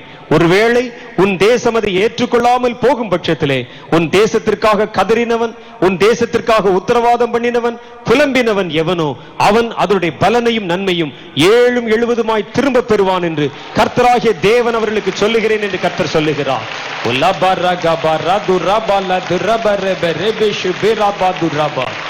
ஜாதி வெறியை தோண்டி ஜனங்களுக்குள்ளே பிரிவினைகளை கொண்டு வந்து ஜனங்களை இரத்த வெறி பிடித்தவர்களாய் மாற்றி காட்டு மிராண்டிகளைப் போல அவர்களை மாற்றுவதற்கு முயற்சி செய்கிற கொடிய ஆவிகள் உன் தேசத்தில் கட்டவிழ்த்து விடப்பட்டிருக்கிறது. அது ஜாதி வெறி பிடித்த தலைவர்கள் மூலமாக, ஜாதிய வெறி பிடித்த குண்டர்கள் மூலமாக, ஜாதிய வெறி பிடித்த ரவுடிகள் மூலமாக உன் தேசத்திற்குள் தீ விரித்து வந்து இதோ தன் ஜாதியையும் தன் இனத்தையும் சேர்ந்தவர்களை தூண்டி விடுவதன் மூலம் உன் தேசத்தில் கலவரத்தையும் மாறாத சப்தத்தையும் உருவாக்க வேண்டும் என்று உன் தேசத்தில் இருக்கிற பல ஜாதி தலைவர்கள் அவருடைய இருதயங்கள் இந்த பொல்லாத சாத்தான் ஏவி நிரப்பிக் கொண்டிருக்கிறான். அது வடக்கிலும் இருக்கிறது, தெற்கிலும் இருக்கிறது, கிழக்கிலும் இருக்கிறது, மேற்கிலும் இருக்கிறது என்று கர்த்தர் சொல்லுகிறார். இந்திய தேசமே உன் எல்லா பகுதிகளில் இருந்தும் அப்படிப்பட்ட கொடிய காரியங்களை நிறைவேற்றி மனிதர்களை மறுபடியும் ஜாதி பழக்கங்களுக்குள்ளும் ஜாதி வெறிக்குள்ளும் கொண்டு வர கொடிய ஆவிகள் கிரியை செய்வதற்கு அதன் தலைவர்கள் மூலமாக முயற்சி செய்து கொண்டிருக்கிறது. நீங்கள் அதற்காக உத்தரவாதம் செய்து ஜெபிக்க ஆரம்பித்திருக்கிறீர்கள். தொடர்ந்து ஜெபியுங்கள். அவர்கள் விரித்த வலையிலே அவர்களை நான் சிக்க வைப்பேன். அவர்களுடைய கால்கள் கண்ணிகளிலே சிக்கிக்கொள்ளும். அவர்கள் எதிர்பாராத ஒரு பயங்கரம் அவர்களை சுற்றி பிடிக்கும் என்று கர்த்தர் சொல்லுகிறார். அப்பொழுது அவன் தன் வஸ்திரத்தை தேடவும் தன்னை குறித்து தன்னை கைதூக்கி விடுகிறவனுக்காக கைலாக கொடுக்கிறவர்களை தேடுகிறவரை போனவும் கண் சொருகி போனவனையும் தன் ஸ்தானத்தை விட்டு ஓடி போகிறதை நீங்கள் பார்க்கவே பார்ப்பீர்கள் என்று சேனைகளின் கர்த்தர் சொல்லுகிறார். உன் தேசத்தை துண்டாடி உன் தேசத்தின் மேல் கொடிய கிரிகளை கொண்டு வந்து ஜனங்களை முட்ட வைத்து மோத வைத்து குத்த வைத்து நெருப்பை பற்ற வைத்து வேடிக்கை பார்க்க நினைத்த பிரிவினையின் ஆவி உன் தேசத்தின் நடுவிலே கட்டப்பட்டு என் கால்களால் அது மிதிக்கப்படும் என்று கர்த்தர் சொல்லுகிறார். அதற்காக ஜெபிக்கிற உங்கள் ஜெபம் அல்லவோ அந்த உத்தரவாதத்தை தேசத்தின் மேல் கொண்டு வர போகிறது என்று கர்த்தர் சொல்லுகிறார். இதற்காகவே உன்னை நான் தேர்ந்தெடுத்தேன். என் ஜாதியே, என் ஜனமே, என் நாமம் தெரிக்கப்பட்ட என் பிள்ளைகளே, இதோ உன் தேசத்தின் சுபிட்சமும் உன் தேசத்தின் நன்மையும் உன்னுடைய முழக்கப்பட்ட முழங்காலில் அல்லவோ இருக்கிறது, உன் வடிக்கப்படும் கண்ணீரில் அல்லவோ இருக்கிறது, நீ செய்கிற உன்னுடைய ஊழியத்திலும் உன் கிரியிலும் அல்லவோ இருக்கிறது என்று சேனைகளின் கர்த்தர் சொல்லுகிறார். இதோ மறுபடியும் ஒரு பலத்த காற்று போல கர்த்தருடைய வல்லமை உங்கள் மேல் இறங்க தயாராய் காத்திருக்கிறது. கர்த்தர் சொல்லுகிறார், மறுபடியும் என் ஜனத்தை தொடப்போகிறேன். இதோ இந்த நேரத்தில் விட்டு போனவர்களை தொடப்போகிறேன். நிரப்பப்பட்டவர்களை மறுபடியும் தொடப்போகிறேன். ஒரு புயல் காற்றை போலவர்களை நிரப்ப போகிறேன். அவர்களை ஆயத்தமாய் காத்திருக்க சொல்லு. இருதயத்தை பலப்படுத்த சொல். இருதயத்தை நீ நோக்கி பார்க்க சொல். நானே கர்த்தர். இறங்குகிற வல்லமை தொடுமாண்டவரே, தொடுமாண்டவரே, அக்னியை போடும். பற்றி எறிவதாக, பற்றி எறிவதாக, பற்றி எறிவதாக, பற்றி எறிவதாக. கர்த்தர் உன் ஜெபத்தை கேட்கிறார். கைகளை தட்டி கர்த்தரை துதியுங்கள். கர்த்தர் உன் விண்ணப்பத்தை அங்கீகரிக்கிறார். கர்த்தர் உன் தலையை தொடுகிறார். கர்த்தர் உன் இருதயத்தை நிரப்புகிறார். கர்த்தருடைய வல்லமை உன்மேல் இறங்கி வருகிறது. Thank you Lord, thank you Lord, thank you Lord, thank you Lord, thank you Lord, thank you Lord, thank you Lord, thank you Lord, thank you Lord, thank you. கர்த்தர் நம்மை நினைத்திருக்கிறார். கர்த்தர் நம்மை ஆசீர்வதிக்க ஆரம்பித்து விட்டார். ஒரு புதிய ஜெப மேகம் நம்மை நிரப்பிக் கொண்டிருக்கிறது. நம்மை நினைத்த கர்த்தருக்கு நம்முடைய உள்ளத்தின் ஆழத்திலிருந்து நாம் நன்றிகளை செலுத்த போகிறோம். Thank you Lord, thank you Lord, thank you Lord. ஆராதனை உமக்கே, ஆராதனை உமக்கே, ஆராதனை உமக்கே, ஆராதனை உமக்கே. எல்லாம் சேர்ந்து எங்கள் கண்மலையானவரே, என்னை காக்கும் தெய்வம் நீரே. Praise God. கண்மலையானவரே, என்னை காக்கும் தெய்வம் நீரே. வல்லமை மாட்சிமை நிறைந்தவரே, மகிமைக்கு பாத்திரரே. Praise. வல்லமை இறங்குகிறது. நிறைந்தவரே, மகிமைக்கு பாத்திரரே. ஆராதனை உமக்கே, உமக்கே, ஆராதனை உமக்கே, உமக்கே, ஆராதனை உமக்கே, ஆராதனை உமக்கே, ஆராதனை உமக்கே, ஆராதனை உமக்கே, ஆராதனை உமக்கே, ஆராதனை உமக்கே, ஆராதனை உமக்கே. வல்லமை இறங்குகிறது. உமக்கே ஆராதனை உமக்கே, ஆராதனை உமக்கே, Praise God. உமக்கே ஆராதனை உமக்கே, ஆராதனை உமக்கே, ஆராதனை உமக்கே. ஹalleluya. கரங்களை தட்டி கர்த்தருக்கு மகிமை செலுத்துவோம். ஹalleluya. கர்த்தர் மகிமையாய் வெற்றி சிறந்தார். ஆமென். ஹalleluya. கர்த்தர் நம்முடைய ஜெபத்தை கேட்டு நம்முடைய தேசத்திலே மகிமையான காரியங்களை செய்ய போகிறார். ஹalleluya சொல்லுவோம் சத்தமாய். ஹalleluya. தயவுசெய்து அமர்ந்து கொள்ளுவோம்.